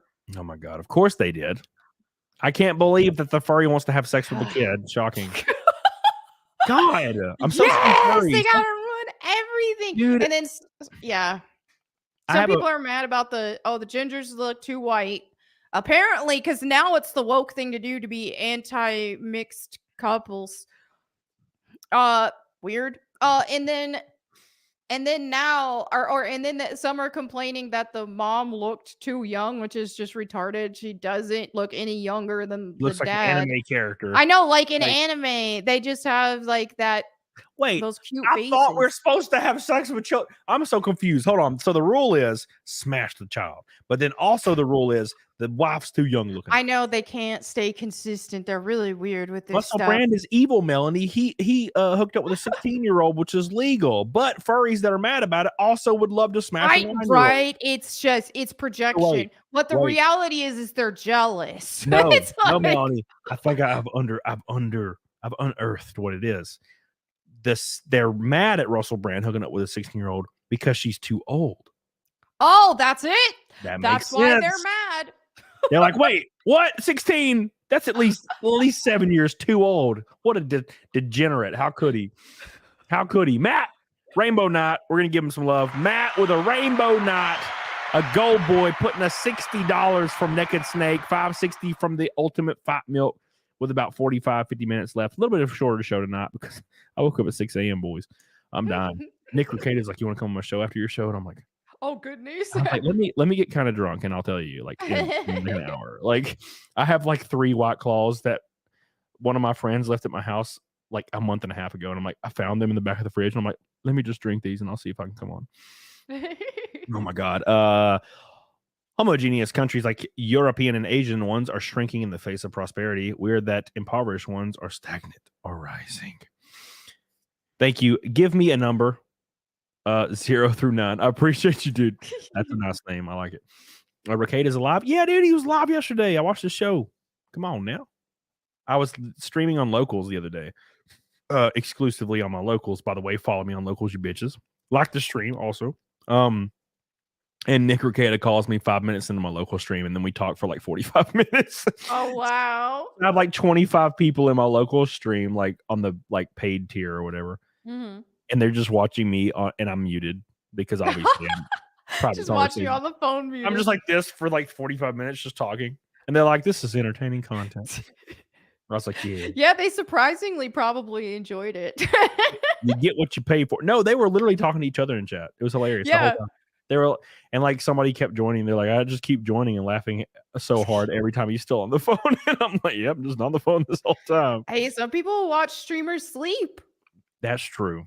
Yeah. True. I would imagine that. You get to sleep and make money. I would watch the Smash and Pisser tier. I would pay for that, on my favorite streamer. If there was just a tier. I feel like there should be a tier for everything, and you have to abide by it if you're a content creator. You just have to. If somebody pays $1,000 tier, they get to watch everything. I'm like, no matter. Right. I would do it. You pay me $1,000, you can watch me crank out stomach pancakes every day. I don't care. You get 9 of those a month, bro. You're making $10,000, and all you gotta do is beat it every once in a while on camera. be great, dude. I'd do that. Look, I You know, would do that. You I know would. you are different morally, but Yeah. bro, I'm like, I'm trying to become wealthy, and if somebody would give me 10 grand a month, and all I gotta do, dude, I have no morals. I will do whatever it takes. People are like, would you? I remember back in the day when Trump got elected, and of course everybody was talking about Trump all day, every day. Mm-hmm. And somebody was like, would you suck off Trump for $1 million? I was like, dude, I would suck off Trump like every day for a month for $1 million. I Oh, know no. you would. That's Oh, why no. it's funny. You would. It's some flesh. Who cares? Give me $1 million. People are so serious. And I'm still reminded about that one guy. And I think he talked to me in chat like in a stream a week ago. Random ass dude. He's not dead yet. I remember on my first year streaming, I was like having a rant like I do. And I was like, there is not a person on earth that is not already like worth a gajillion dollars that would not take $100 million to just say something because you're paid to say it and then walk off stage and denounce it immediately. You know what I'm saying? And I was like, if you paid me $100 million, I would go on stage and be like, vote like Democrats, Right. Trans rights or human rights, sexual pay me $100 million, I'll do it. I'll do it right now. And then when I walk off stage, I'll just denounce it. I'll be like, yeah, that was all bullshit. I got paid for it. And like, there was one guy in my chat, and he was like, what if you signed an NDA though, and you couldn't say that, or they throw you in Walmart jail? Well, I would have $100 million. No, but then they can take your money if you. Well, I wouldn't say states that. No, I would just never talk about it again. Yeah. But I would have $100 million. Oh no, people in the chat are angry. You could talk about it again. You could just be like, after that, then just unrelated, just say, oh, this is ridiculous. I don't support mutilating children, and just unrelated. Yeah, go back. There you go. I'd have a private jet and shit. No, but somebody in my chat was like, I would absolutely never give up my morals for any amount of money. And I'm like, yeah, that's because you don't have the opportunity to do so. Like, you're lying. And they're like, I am not a liar. How dare you? And they're like, unsubbed, sir. And I'm like, you can unsub all day. You're still a liar. Like, if somebody put $100 million cash in front of you and was like flipping the bills and you smelled it, that all you have to say is, you like gay people. Do it. If that somebody's like looking at the cash, they'd be like, oh, dude, I love gay people. Fucking love them. They'd be like, yeah, it's because the money's not in your face. I can imagine the scenario where the money's in. Fuck yeah, fuck. Bro, let's go. I take off my shirt for $500 every stream. Like, come on, Squid. Did you know if you one up crazy conspiracy theorists, they don't know what to do? Like, did you know the moon landing was faked? Oh, you believe in the moon? You know, I do think the moon landing was fake. Yeah, I agree. Yeah, because I think it was. How have we not done it since? I know, haven't done it since. You look at the footage, it's retarded. Like, it does not look real. They're like bouncing like this. And I'm like, look, dude. All I gotta say is, there was somebody in NASA or something, and they're like, it's like, why don't we go to the moon? Like, somebody asked that question. Yeah. Why don't we go to the moon? And somebody from within NASA or something like that, I'm probably getting the story wrong, said that they lost the I know, we lost the technology. Oh, what? It's like, what do you mean we lost the technology? Like, I was like, that's some bullshit. Never happened. Yeah, never happened. Do it again now. Do it right now. You go fucking go to the moon right now. Film it. Live stream. And they're like, we can't do that. I'm like, yeah, you some bitches. This is what you use. Squid, I love you. Kevin says, stop picking your nose. I have a deviated septum, and the seasons are changing. And I drove all day in the R8 with the windows down, of course, to hear the beautiful engine. And I have to do this. So I'm doing it live for you guys. I'm pulling my nasal passage open, and I go, and I breathe. And I can do it every like 10 minutes, and it kind of makes me feel normal for a minute. And it will go away after a few weeks, but it's in the spring and in the fall, it does it every time. And I hate it. Now the spring is way worse. The spring, I'm in bed like, it's like, no, bro, I'm fucking. I literally, I won't. All my girls I hang out with, like, I don't even talk to them. I'm like, you don't even come. I'll just like, there's no way. I'll never forget. Look, this isn't very X-rated, but this is just to give you a feel for how bad it is. I was hanging out with a girl, and like we were like mid-act, and I was like sneezing and shit. It was awful. I was like, I'm sorry, sneeze. No. like sniffling and sneezing and stuff, like having to pause. It was like a nightmare. It was awful. Oh no. So I just like don't do it. I'm like, no thanks. I'm not doing Yeah. it. No, not gonna happen. And speaking of not happening, Krista McGough, my boy. Hey. Do they have litter boxes in the toilets at Twitter? I thought we promised to get pedos off the platform. Yeah, I think Elon was really passionate for like a week, and then now he's not. I don't even think it was real. This is what I think it was with Elon, is he saw the opportunity of, oh, look, I can make this all-in-one platform that takes over all of YouTube and Twitter and the one-stop shop, Instagram. It does all the things, and I can make a business opportunity out of this. But let me first pretend like I care about people's freedom of speech. That's the angle we're going to go. And then I'm going to hire this woman and have her be the bad guy and say all the stuff that I don't want to say because it's going to expose the fact that I never gave a crap about freedom of speech in the first place. That's what I think's happened. Yep, 100%. And the issue is I was very hopeful. And the fact that people like the quartering, which I had a rant at the end of my last video, which nobody watched, you bitches. So yeah, it's like my worst performing video in like 2 years. It was hilarious. Oh, it was because it was demonetized for 5 hours, and the very first that just killed it. But anyways, the quartering retweeted, or he tweeted a screenshot of my Twitter. Yeah, I did not ask him to. I don't ever talk to Jeremy. I've been on a stream with him once, like 6 months ago. That's the only time I've ever talked to him. Yeah. And I don't watch his content, nothing. So he tweeted it out and was like, this is obviously a mistake. Elon, like, can you look into this? And so many people were mad at me. And I was like, what the fuck did I do? Like, what the crap?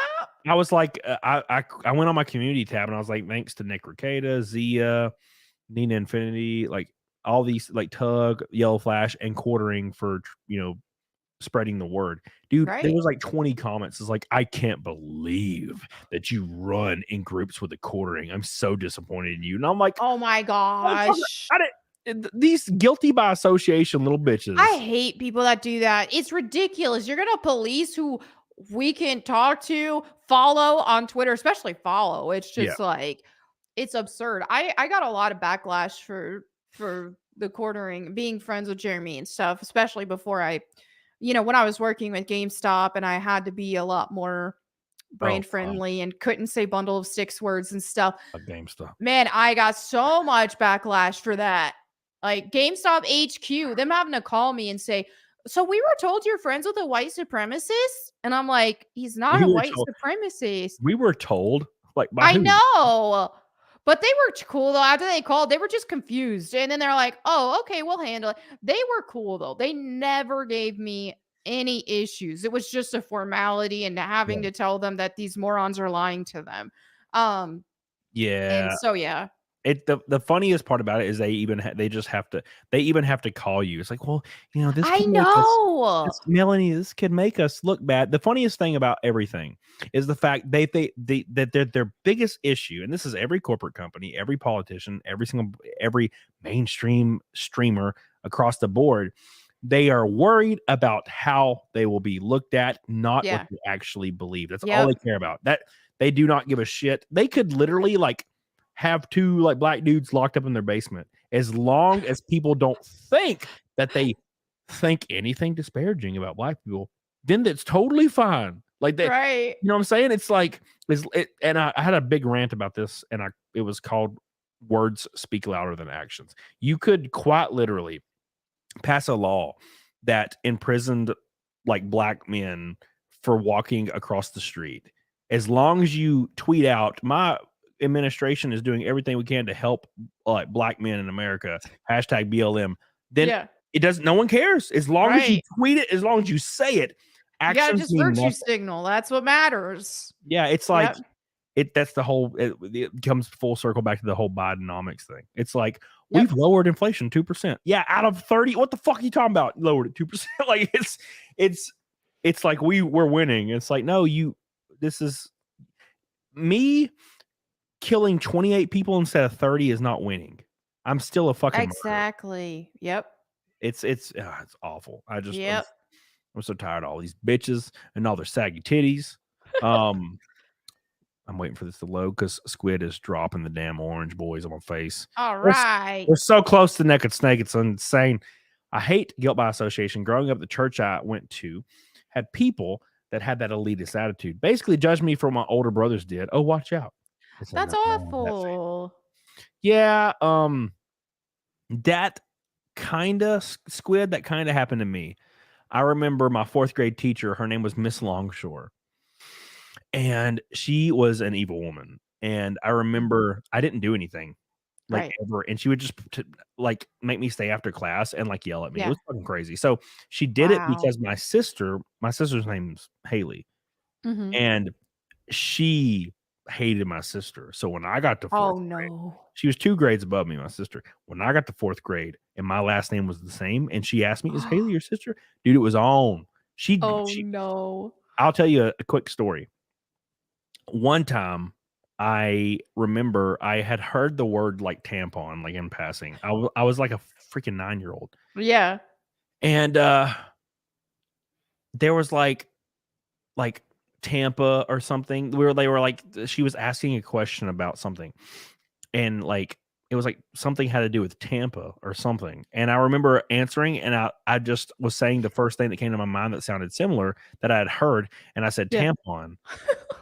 And I was like super excited, right? Yeah. And like she like gasped, and everybody was just looking around, and I was like, "What?" And then she pulled like she dismissed the class and made me stay, and she like grabbed me by my like shirt and like jerked me to the front of the room. What It was like the crap? This was like a probably a 50-year-old lady. She was screaming in my face where I heard that word, and I was like, "I don't know," and I was like crying because I'm 9 years old. Yeah. She was screaming, like blood curdling, her voice cracking, screaming in my face, spitting all over me. And I was like crying. Wow. And my dad I think it was my mom came to the school and almost got in a fist fight with her because I tampon, what who gives a fuck? Right. And like 3 years later, I was like in 7th or 8th grade, and she got fired for abusing some other child. Yeah. Got fired. And then she went to another school and got a job. And I was like, I think 15 or 16. And she had got assaulted. Like somebody punched her in the face, some student. Yeah. And they like broke all of her windows out to her car. And then she got like disbarred from teaching because, dude, she was a psycho. Right. I mean, yeah. Wow. But yeah, it was all downhill. That's awful. Yeah, dude, it was crazy as fuck. That's what it is. When you go to small town freaking schools, they can do that shit. The Squid. I hate go by. Oh yeah, I already read it. I've been drinking. I love you, Squid. Thank you. No, I remember I was a nerdy kid, right? I was like 280 pounds. Oh wow. Kid. Yeah, I was a fat ass kid, and I was terrible, and everybody hated me. It was funny because there was the cool kids, the niche, like weird, like goth or scene or whatever. Right. The nerdy kids that all like play video games, they were smart, like they were in all kinds of like chess clubs and shit. And then there was like the normal kids, and then there was the reject table. It's like 4 kids. One kid has like a spinal disease, can't walk. The other kid's in a wheelchair. The other kid screams and he can't talk. He just screams. Right. And then it was me. Yeah. And I was back. Wow. I was at that table with those guys. Yeah. And dude, I was brutalized, completely brutalized, dude. Oh my. And I remember I was in class, and I was probably like in 8th grade, and I remember the kids were all passing like some kind of it's like a gnat was passing like a note that had all the answers to a quiz or something on it. And I was like, Mr. Gilly, I think his name was Gilly, I can't remember. I was like, literally like audibly, I'm like, they're just passing like cheat shit. What is happening? It's like all the popular kids. And he like got so mad at me and called me a tattletale. And I was like, I'm so confused what just happened. They wouldn't punish him.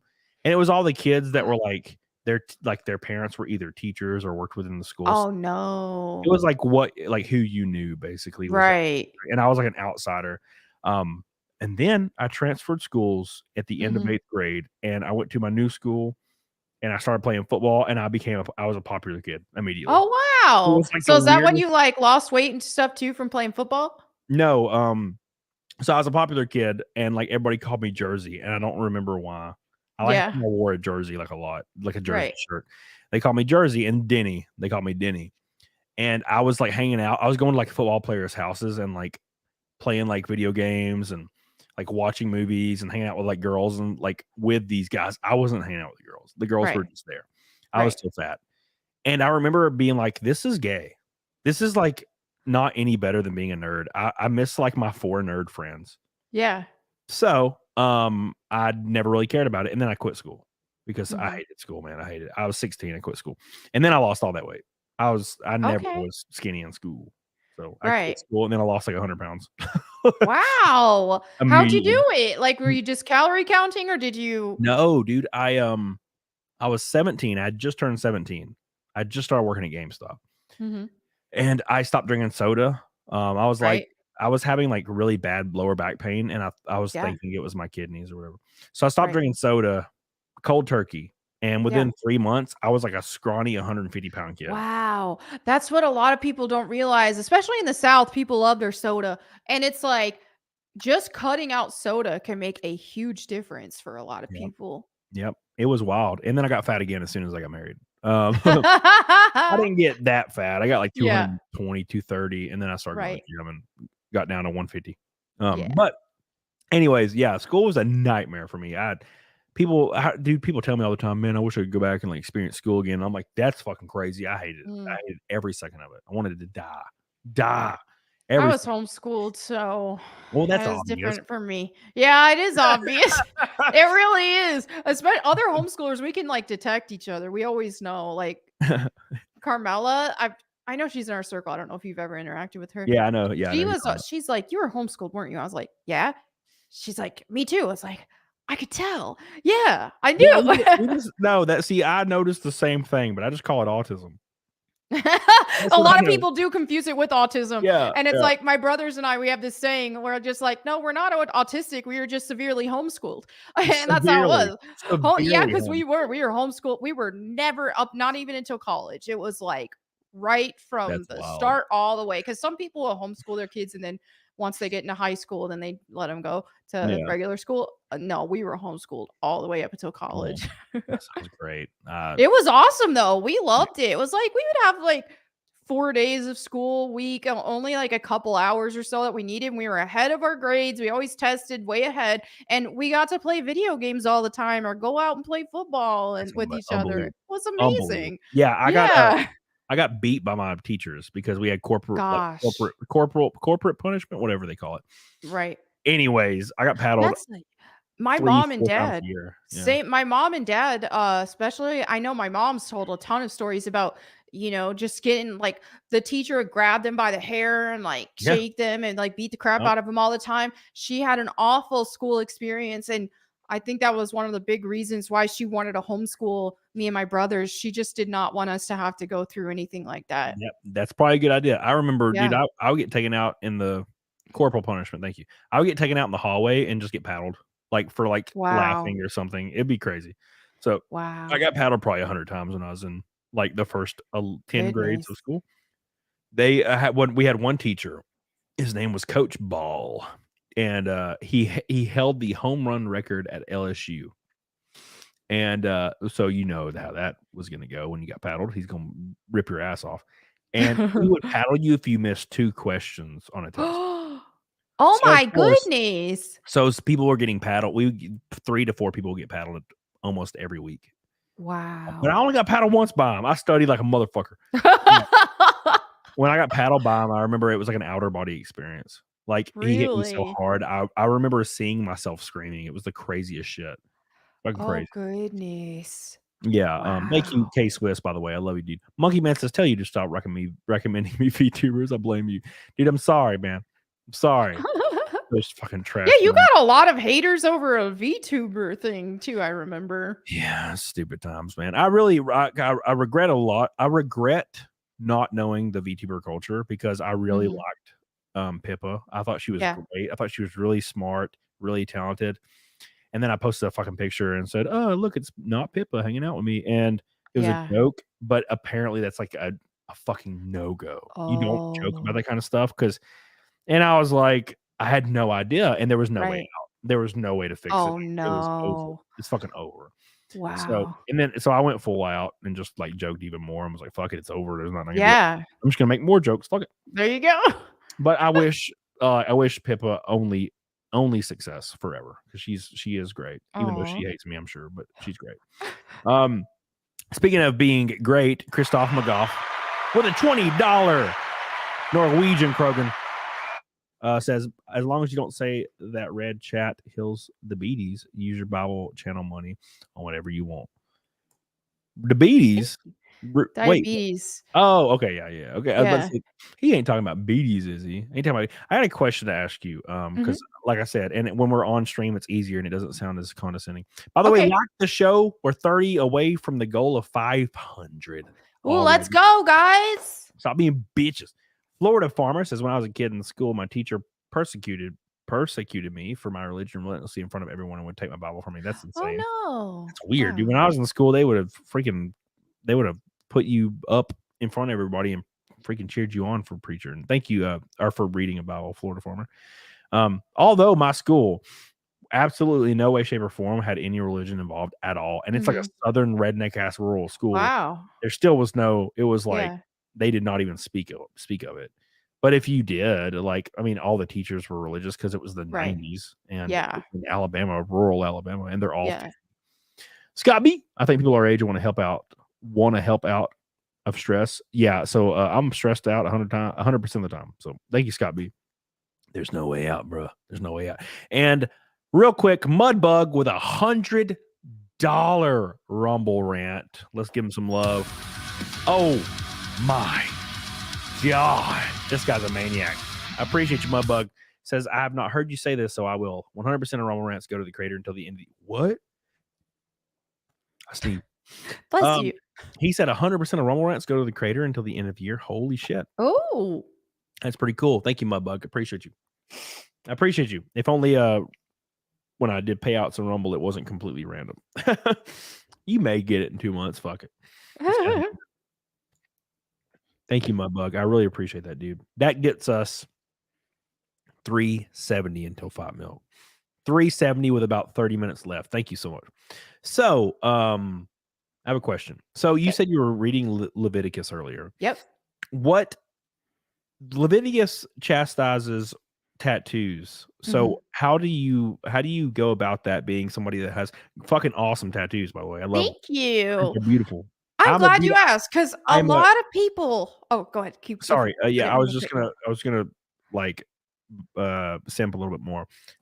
There's this weird thing out there with like manosphere shit where they're like, women with tattoos are gross and impure, and I'm like, bro, women with tattoos like make me just last 10 seconds. I love that shit. I'm like, it's funny. It's just like people who they'll say that all the time, where they'll volunteer it when it's just like, okay, I don't care if people don't like tattoos on women. You don't have to volunteer that information to me. It's like, I wasn't trying to get with you anyway. Like, it's fine. But yeah, there are a lot of people ask me about that, especially people who aren't religious and don't know anything about anything. And I hope that my Bible channel will help clear this up for some people as well, is that like Moses, God used Moses to rescue the Israelites as they were slaves to the Egyptians, right? It's a specific group of people. And they were saved from the Israelites and were on their way to the promised land and stuff like that. And they didn't have to they didn't have to be slaves anymore, right? And so there were very specific ceremonial laws that they had to follow because God was there with them. Like, they built this Ark of the Covenant that was very specific. Like, the cloth, everything that they wore, that the priests wore, and everything had to be made out of certain materials, had to be made in certain dimensions. Everything, they had to do sacrifices, and it had to be done in a very specific way because God was with them, right? And so ceremonial law applied specifically to them, and there are some overlap with ceremonial law and regular moral law, but for the most part, it was just very specific to them because God was right there. I mean, they had to bury their poop, right? So it's like clearly God wasn't telling everybody you have to bury your poop. It was just this, God was going to be with them. So they had to purify, they had to be pure, right? This was before Jesus died on the cross, all that. And so, the verse literally right above the tattoo verse says, don't cut your hair or shave your beard. And so people love to just neglect that part and they don't realize that it was, okay, this was ceremonial. And the reason why they had to have specific like hair and beard styles was to separate themselves, like to look different than the enemy, essentially. And so with the tattoo part, it's more so more so was a ritual. Like don't do this scarification practice for the dead that people were doing at that time. It wasn't even about tattoos in general. But I don't know. People love to take that out of context all the time. But even when I quit trying to educate people on it because if they already don't know, then they really haven't been reading the Bible and don't understand the specifics with the Israelites, with the ceremonial practices that they had to do and all that sort of thing. So I just let it go now. It's like, you don't like my tattoo? That's fine. That's fine. Well, I ain't going to get into it. No, that's a good explanation because to be fair, I don't, all I know is Old Testament, New Testament, and there's different rules depending on like which. So that's a better representation. I've never really thought that it was meant for people at that time for specific reasons. I just assumed that the Old Testament, the old laws weren't necessary after Jesus' death, right? Right. So and that's what I just assumed, right? That's what most people just assume. And there is some that it's like that. Like people don't have to be making sacrifices anymore because we already got our intercessor, which is Jesus. And then the ceremonial laws that, again, this was only for the Israelites at that time who got rescued. But some of those laws don't apply anymore. Now, again, there is some overlap, though. That is referenced again in the New Testament, so on and so forth. But yeah. Awesome. Okay. Well, that's a good explanation. Thank you. I enjoyed that.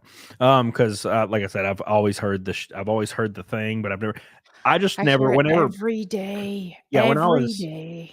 When I was a like a teenager, like I was a Christian, just because I was right. My parents were like, go to church, and my friends with church, so I just went. This is what you do when you're a kid. And people would always try to throw that at me, like, oh, football, you can't watch football because they're using pigskin, and you can't do this, and you can't cut your hair, and you can't do this, and you can't eat, like, what was it, shrimp or like shellfish or something crazy, I was like, this all sounds insane to me, and I would just my dumbass little kid understanding was just, well, it's the Old Testament, right? And we don't follow those laws anymore. And that's kind of how I would explain it because I was like a 11-year-old. You'd be surprised how many people they think the Old Testament don't count and they won't even read it. And that's why there is a lot of ignorance around the Old Testament. It's like the Old Testament is very important. People should read it. But people need to understand the context of it and everything. And some people just get ridiculous with things. And it's like, if they're going to be ridiculous with that, then it's like, they're not making animal sacrifices and they shouldn't be, where like that's already been resolved and that sort of thing. But yeah, I don't know. They get pretty insane. That's insane. Yeah. Like I said, I try to learn and then it comes off condescending sometimes because social media does that. Right. And people and you know what happens? I think the thing that happens is people are condescending in their answers. And then I'm like, well, I got to be condescending back. And then everybody's pissed. And I'm like, fuck. Not what I meant. Not what I meant to happen. That's not what I meant. There's been times where I've like snapped at people and it's like, oh, they weren't even me. And I'm like, oh man, I feel like crap now. I'm sorry. Like it's the internet. Sometimes you can be on guard because you're used to these furries telling you they hope you unalive yourself all the time. And when you deal with that constantly all day, sometimes you just get it in your head that people are just being mean to you even when they're not. And yeah. It's chronically online issue. I have friends that I text and they'll like get mad or I'll read something and I'll get like frustrated and I have to like I have to look at myself in the mirror basically, and and be like, this is just, I'm reading this tone over text. Yep. And then I'll have to say that. Somebody will get like mouthy with me over text. I'm like, dude, like, I'm not meaning this in a negative way. It's just, I know it's text. It's just, right.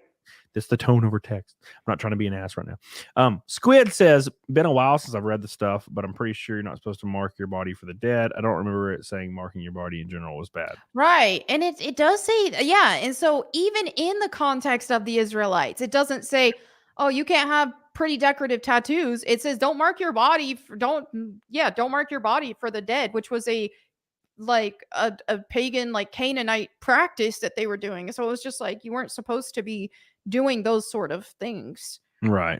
Okay, that makes sense. Thank you, Squid. I appreciate your power, Keg. Craig. I just got done reading Leviticus. Also, tattoos are part of Canaanites practice. Yep. A lot of tattoos involved having names of fallen angels or rituals, which makes sense as to why you wouldn't be allowed to do certain things. It's like worshiping the giant, a golden bull. You know? Right.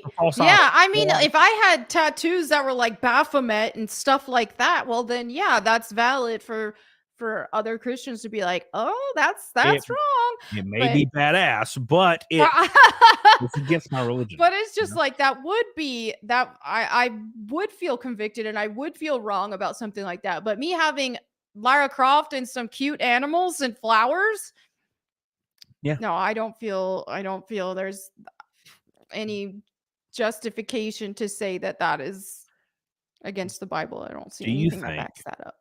Do you think if I got a picture of Jerry from Tom and Jerry tattooed on my body and his ass cheeks are really fat and nice looking, do you think like, is that a gray area or do you think it's totally cool?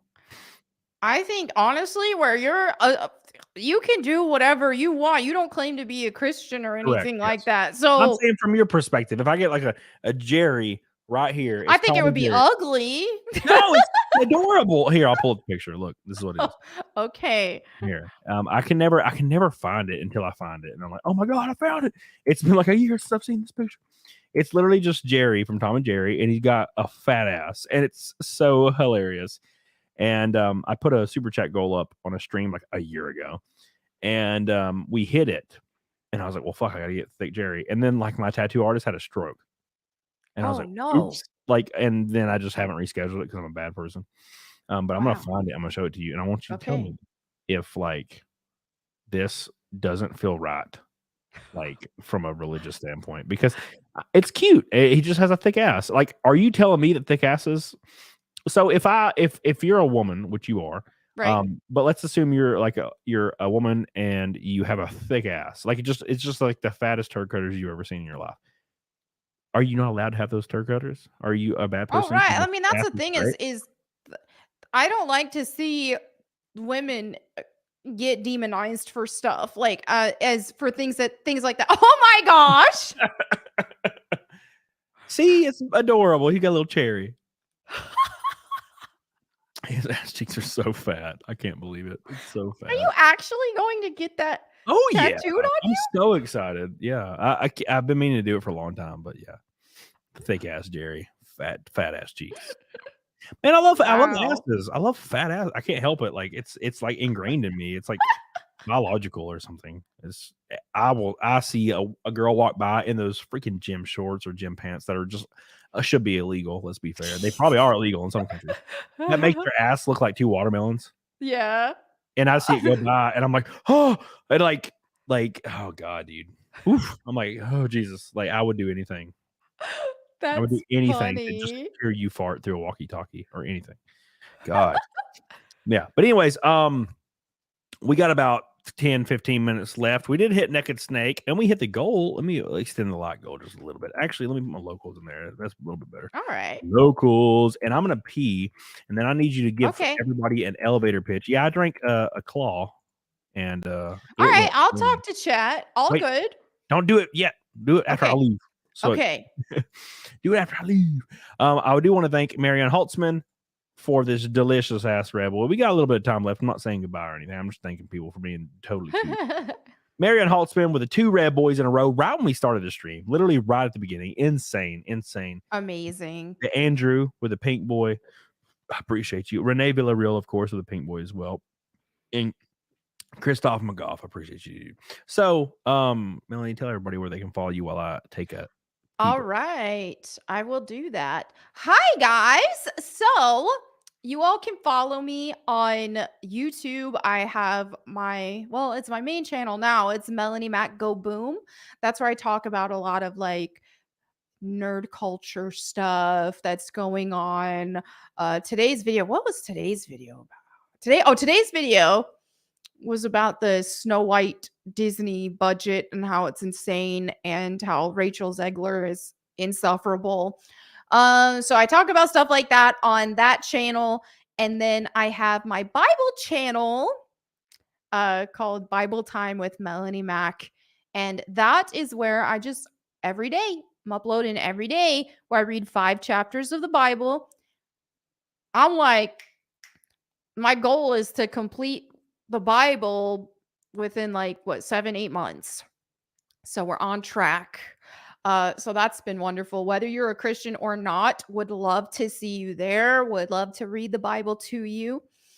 So yeah, that's where you can find me. Also on Twitter and Instagram at Melanie Mac. So let's see. Think before you simp, says Melanie. You will answer me these questions. Oh, I haven't pre-read these. Let's see. What is your name? Melanie Mac. What is your favorite color? I like Steelers yellow and purple. And I like black. I mean, I feel like that's such a boring answer is to just say black though. Because I feel like it's not really a color. It's a void. So I always say yellow. All right. What is the average airspeed velocity of a swallow, the bird? Gosh, heck if I know. 30 miles an hour? No. It's what is that? What is it? It's not Life of Brian. What is that from? Monty Python and the Holy Grail. Oh, see, I watched that when I was a kid. I don't even remember it. Oh my god! What's the correct answer? They argue on the top of the freaking castle about it. It's been a while since I watched that too. Great movie. My sister used to freaking watch it every day, dude. That's all she talked about. Oh wow. Freaking Monty Python. Some people could just quote that all the time. Yeah. I recognize quotes from it because I used to like watch it with my sister. I just remember the freaking bunny, like the rabbit that would bite people and their heads flew off. It was like I need to watch that again. It's been so long. I probably should too, but it's September, October, November. I have to watch horror movies. I'm after my race next week. I'm gonna probably take a few days off. I'll probably take a Thursday and a Friday off, and I'm going to walk. There's a cemetery in my city. It's like in downtown. Like so, there's a downtown area. Like looks like Houston where I live. I live in a city. A lot of people don't realize this. They're like, "Who you live in Alabama?" And I'm like, "Yes, but I live in a city. I don't live in like the forest. I live in like a city. I have fiber internet, baby." So, anyways, there's the cemetery and it's really old and it's freaking massive. It's hundreds of square like yards, and you can walk through it for hours. And I'm gonna get like maybe a couple friends, probably all girls because I don't have guy friends. And go walk through the graveyard and then find like a really nice spot and get like a little one of those little fire heaters. Like they're like they make like a little fire and it's all crackly and nice. And listen to creepypastas like in the pitch black, but in the graveyard. Oh wow, that would be scary. Dude, I love it. I love doing that shit. I do it every year. Wow. So and then the strip club as well. I'm gonna go to the strip club like in 2 weeks. Okay, so I know it sounds crazy, and I know you would like never partake, but I wish people like understood. Sometimes it is really bad depending on where you go, but there's like a strip club next to my house, and I went to it for a gag like 4 years ago, and it was like funny. So I went recently, like a month ago, 2 months ago maybe, and I brought a bunch of my like female friends from I met every girl I know from Tinder, by the way. It's basically a friendship app. They all have boyfriends now. It's been years. Right. I'm still friends with them. So I got like a few of these girls and I went to a strip club and it's like right down the road from me. And it was so fun. We like played some pool, played some arcade games. that are in the strip club, and then we just drank and we sat in the very back, and then girls would come on stage, and they had like their whole act, and we would like talk, and we would like make up life stories for them. It was like people watching, and we watch them like interact with like the guys that there's guys there that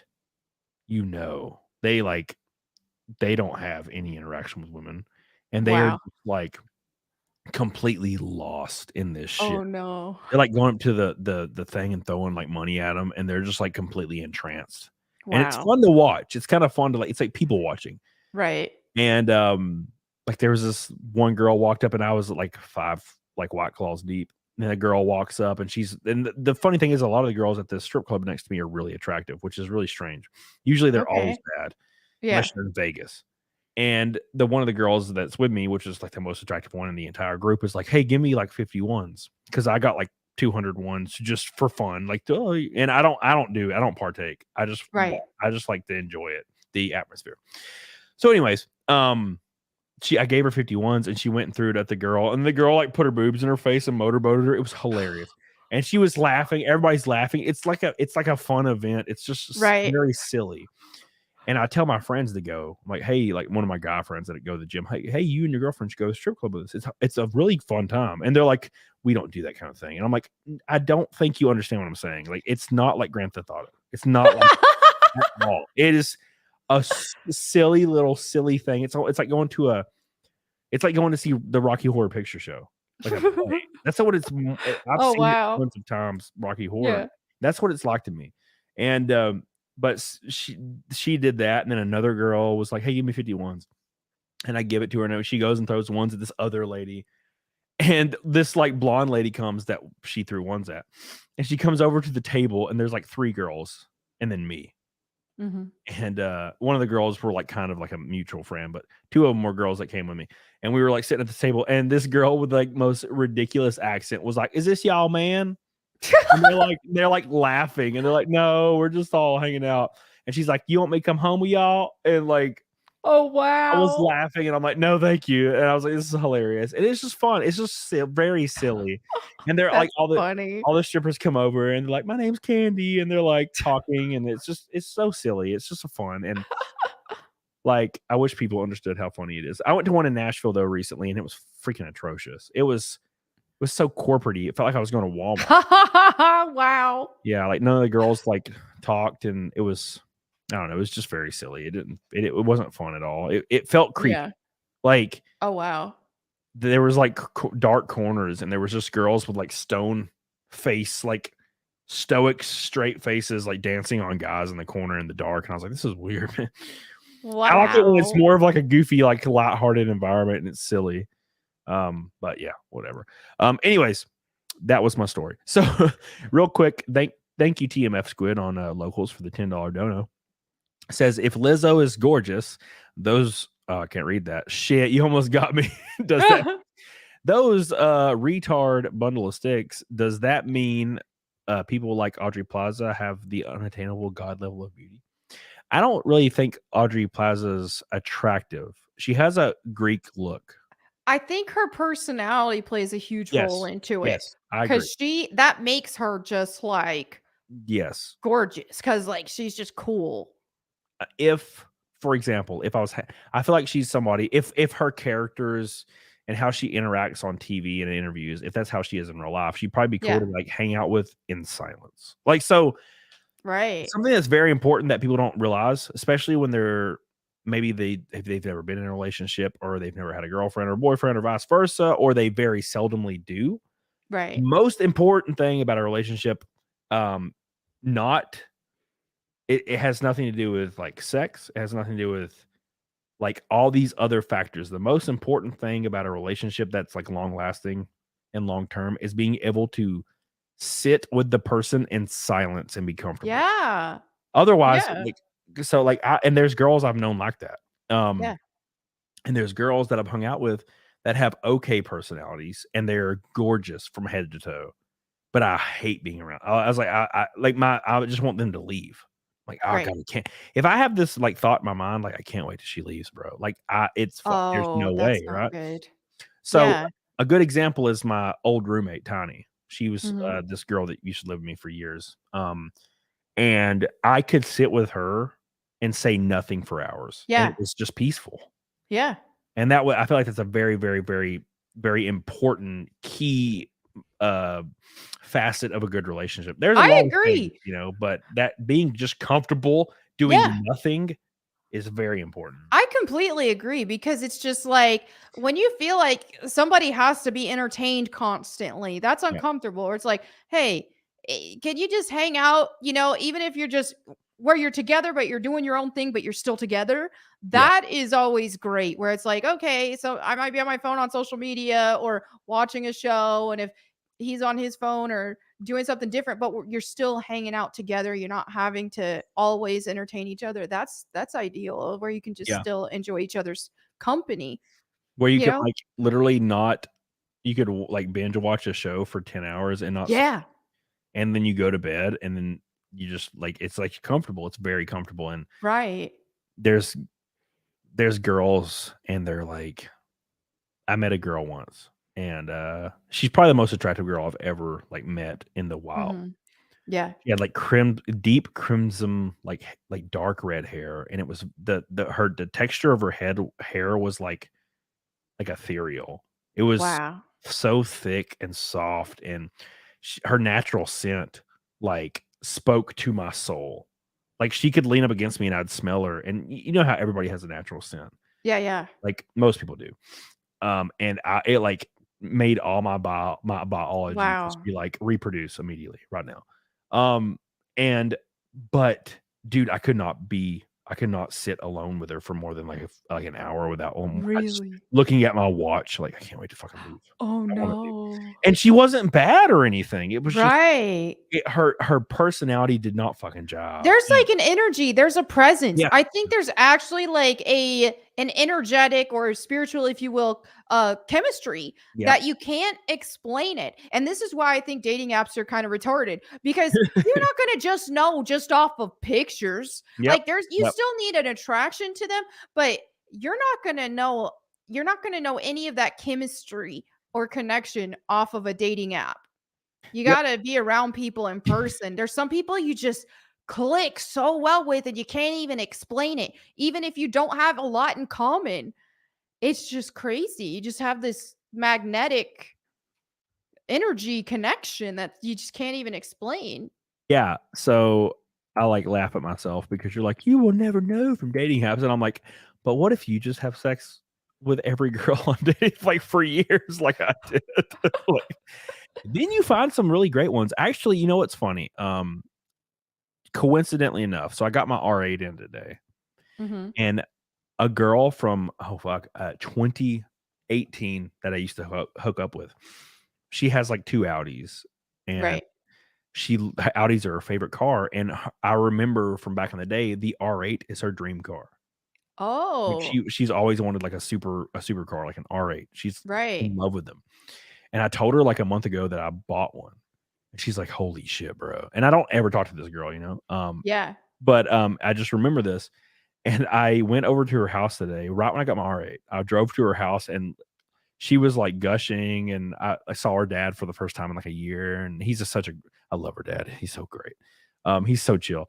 And she like gets in it and I took her for a ride and everything. And it was hilarious. And now I probably won't see her again for like years. Like, I knew she loved R8. So I was like, I called her. Like, hey, what's up? Like, you want to check out this R8? And she's like, bro, yeah, dude. So like, I meet a lot of cool people, but yeah, it's just meeting that person. And like, we've talked about this before on streams before, but like, there's just too many things. That's why relationships are it's so hard to find a really nice person, because you always have to, what's the word? You have to compromise somewhere. Yeah, because you do. Being just at peace with somebody is really hard to find. And being with somebody that you really, really, really connect with sexually is really hard to find. It's just shockingly enough, that's really hard to find. Like, you would think it's like, oh, there's a hole. You got an Audi, I have an innie. This is really easy. It'll be fine. It's not. It's really not. Like, it's like a 6 out of 10 with everybody. And then you find that one person out of 40 where it's like, I want to die with you. Like, I will literally, like, you're like in the moment and you're like, I would, if I died right now, like, it would be the greatest. You know what I'm saying? There's like there's so many people you have to like, there's so many like facets of a person, like a relationship that are so important. And it's so hard to find that really good thing about every single person. If you find one person you can chill with, you connect emotionally, you connect sexually, you connect spiritually in every way. That's so hard to find. And I feel like it's almost impossible. Like you have to compromise. Well, they're not that great in bed, or I don't really like to be around them that much. For like a little bit of them goes a long way. You know what I'm saying? Like you almost have to freaking compromise, and it sucks. Cabros says dating apps are like a box of chocolates with no legend. You just roll the dice on every new bite. That's for damn sure. That's for damn sure.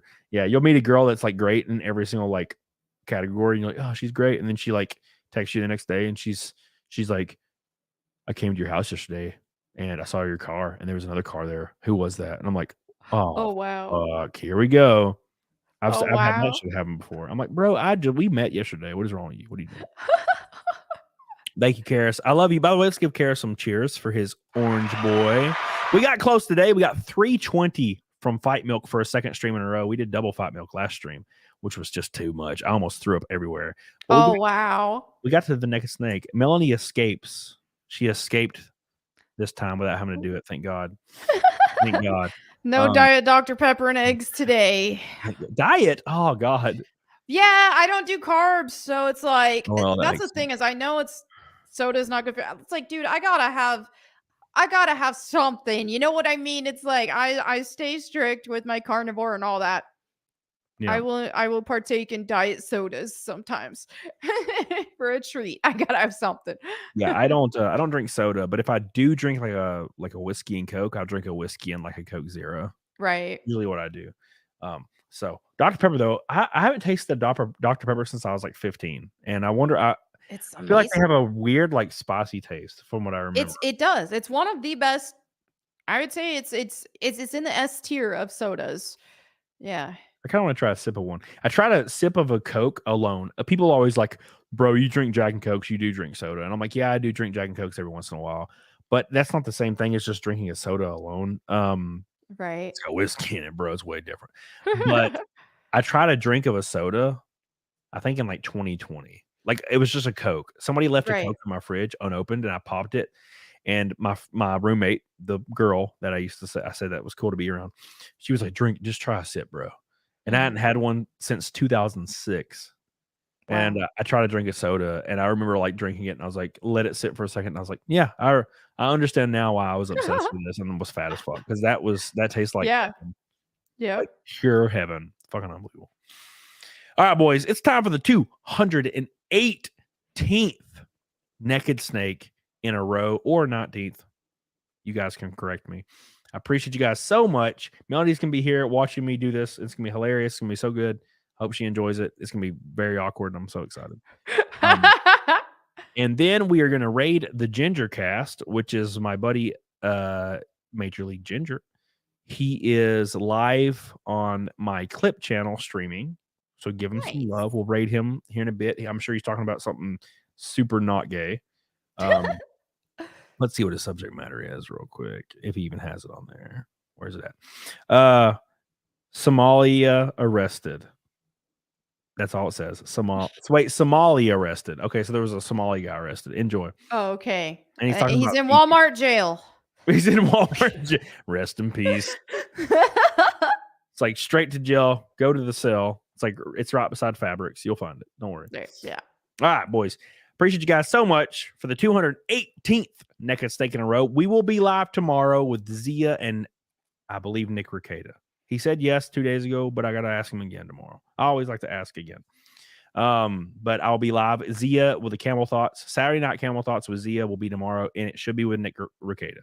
If all else, if everything falls into place like it's supposed to. So that's the plan anyways. And the sponsorship is full a go on the race car. The next race is the 30th in Virginia at Dominion Speedway, Woodford, Virginia. If you're close, go there. We got a sponsor, so we're going to be good to go. I'll be in a fast car.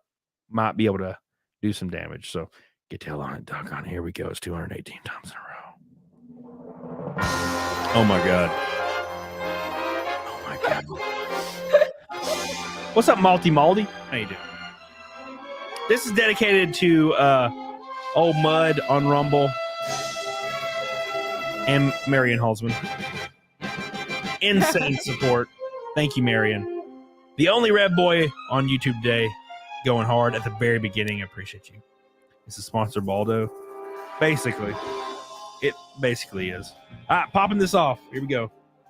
All right. If you feel too awkward, you can just leave and not say anything. It's fine. It's all good. It's fun. It's fun. I'm playing enough video games with video game character dudes who don't have shirts on. And I've lived in the South long enough. Don't box yourself. All right, boys. 218. You guys ready? 218. All right. Here we go. Get the hell on it, doggone it.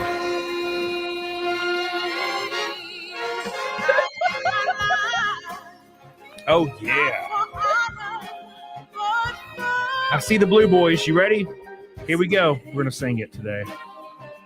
In my time, there be nobody else. Ooh. Here we go. Cry.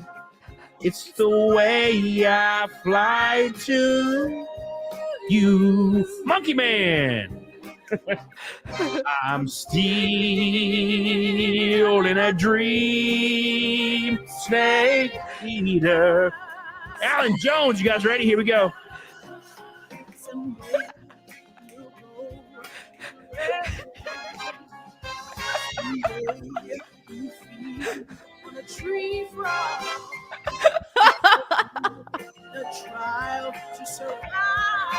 Steph, 218 in a row. I appreciate you guys so much. Thank you, thank you, thank you. Tristan, look at the blue boys piling up. It's not for honor. It's for you, boys. I appreciate you guys. Thank you so much. Lord Narco Wookie, oh my God. Let's give some extra flexes for Narco Wookie. There you go. Thank you. Appreciate you, buddy. Thank you, my friend. Love you. Appreciate you. So much support today for the 218th Naked Snake. I appreciate you guys so much. I'll stop singing in front of Melanie. Good job. Thank Good you. job. I've been doing a lot of cardio, trying to get my chest more cut. Even Andrew's jumping in. Look at this guy over here. What a man. What a man. Thank you. I appreciate you. Who was it? Anna? She was like, I told her Melanie. I was like, Melanie's going to be on Friday. And she was like, is she going to do Naked Snake? And I'm like, no. What the fuck? Nope. Anna kind of did it. Really? But Anna's a degenerate too, so it's fine. Oh, here we go. Here we go.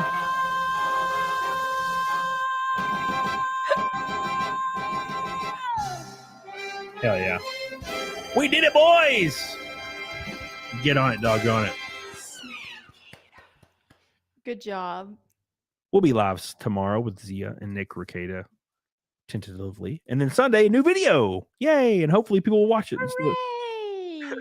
Give me the number 0 through 9. Appreciate you, dude. Love you. Appreciate you. We're going to raid Ginger. Make sure you follow the raid and give him some love. He just started streaming. This is like his 5th episode, I think. I can't see. 6th. Give him some love. Tell him he's a bitch, to be honest. Say bitch raid in the chat. That'd be hilarious. Hilarious. Appreciate you guys so much. I love you. Thank you, Melanie, for coming on. Appreciate it. Thank you for having me back. This was fun. Yes, it was great. We had a great time. Awesome. Next time we meet, don't leave. Okay, I won't. Without saying something. All right? All right. Okay. Been friends for too long for you to just disappear. Okay. We got to get pictures too. Yes, I got a picture with my best picture I've ever gotten in my life. I looked so great. And it was Brittany Venti and me. Love it. Amazing. Great. I was like, damn, great. Brittany Venti even made me look great. Like, nice. Something about Brittany, like she, you know, you could tell Brittany stared in the mirror for like thousands of hours to get the right pose down. Because she always looks perfect in every picture. She is amazing at pictures, like getting her like posing for pictures and stuff. She always looks incredible. Yeah, dude. And I took a picture with her, and I definitely can't find it right now, but I put it on Twitter. I get all homeschool nerd when people try to take pictures of me. Unless if I can see myself, I can be okay. Or if I have like a tripod and I can see myself. But if someone's just like, oh, here, we're like, go in front of this statue and pose it. Let's get a picture. And I'm just like, that's when I get in homeschool mode. I'm like, ha, ha. Yeah. Eric Linger, we hit 5 milk. We did not. We were 3-10 away. We got close though.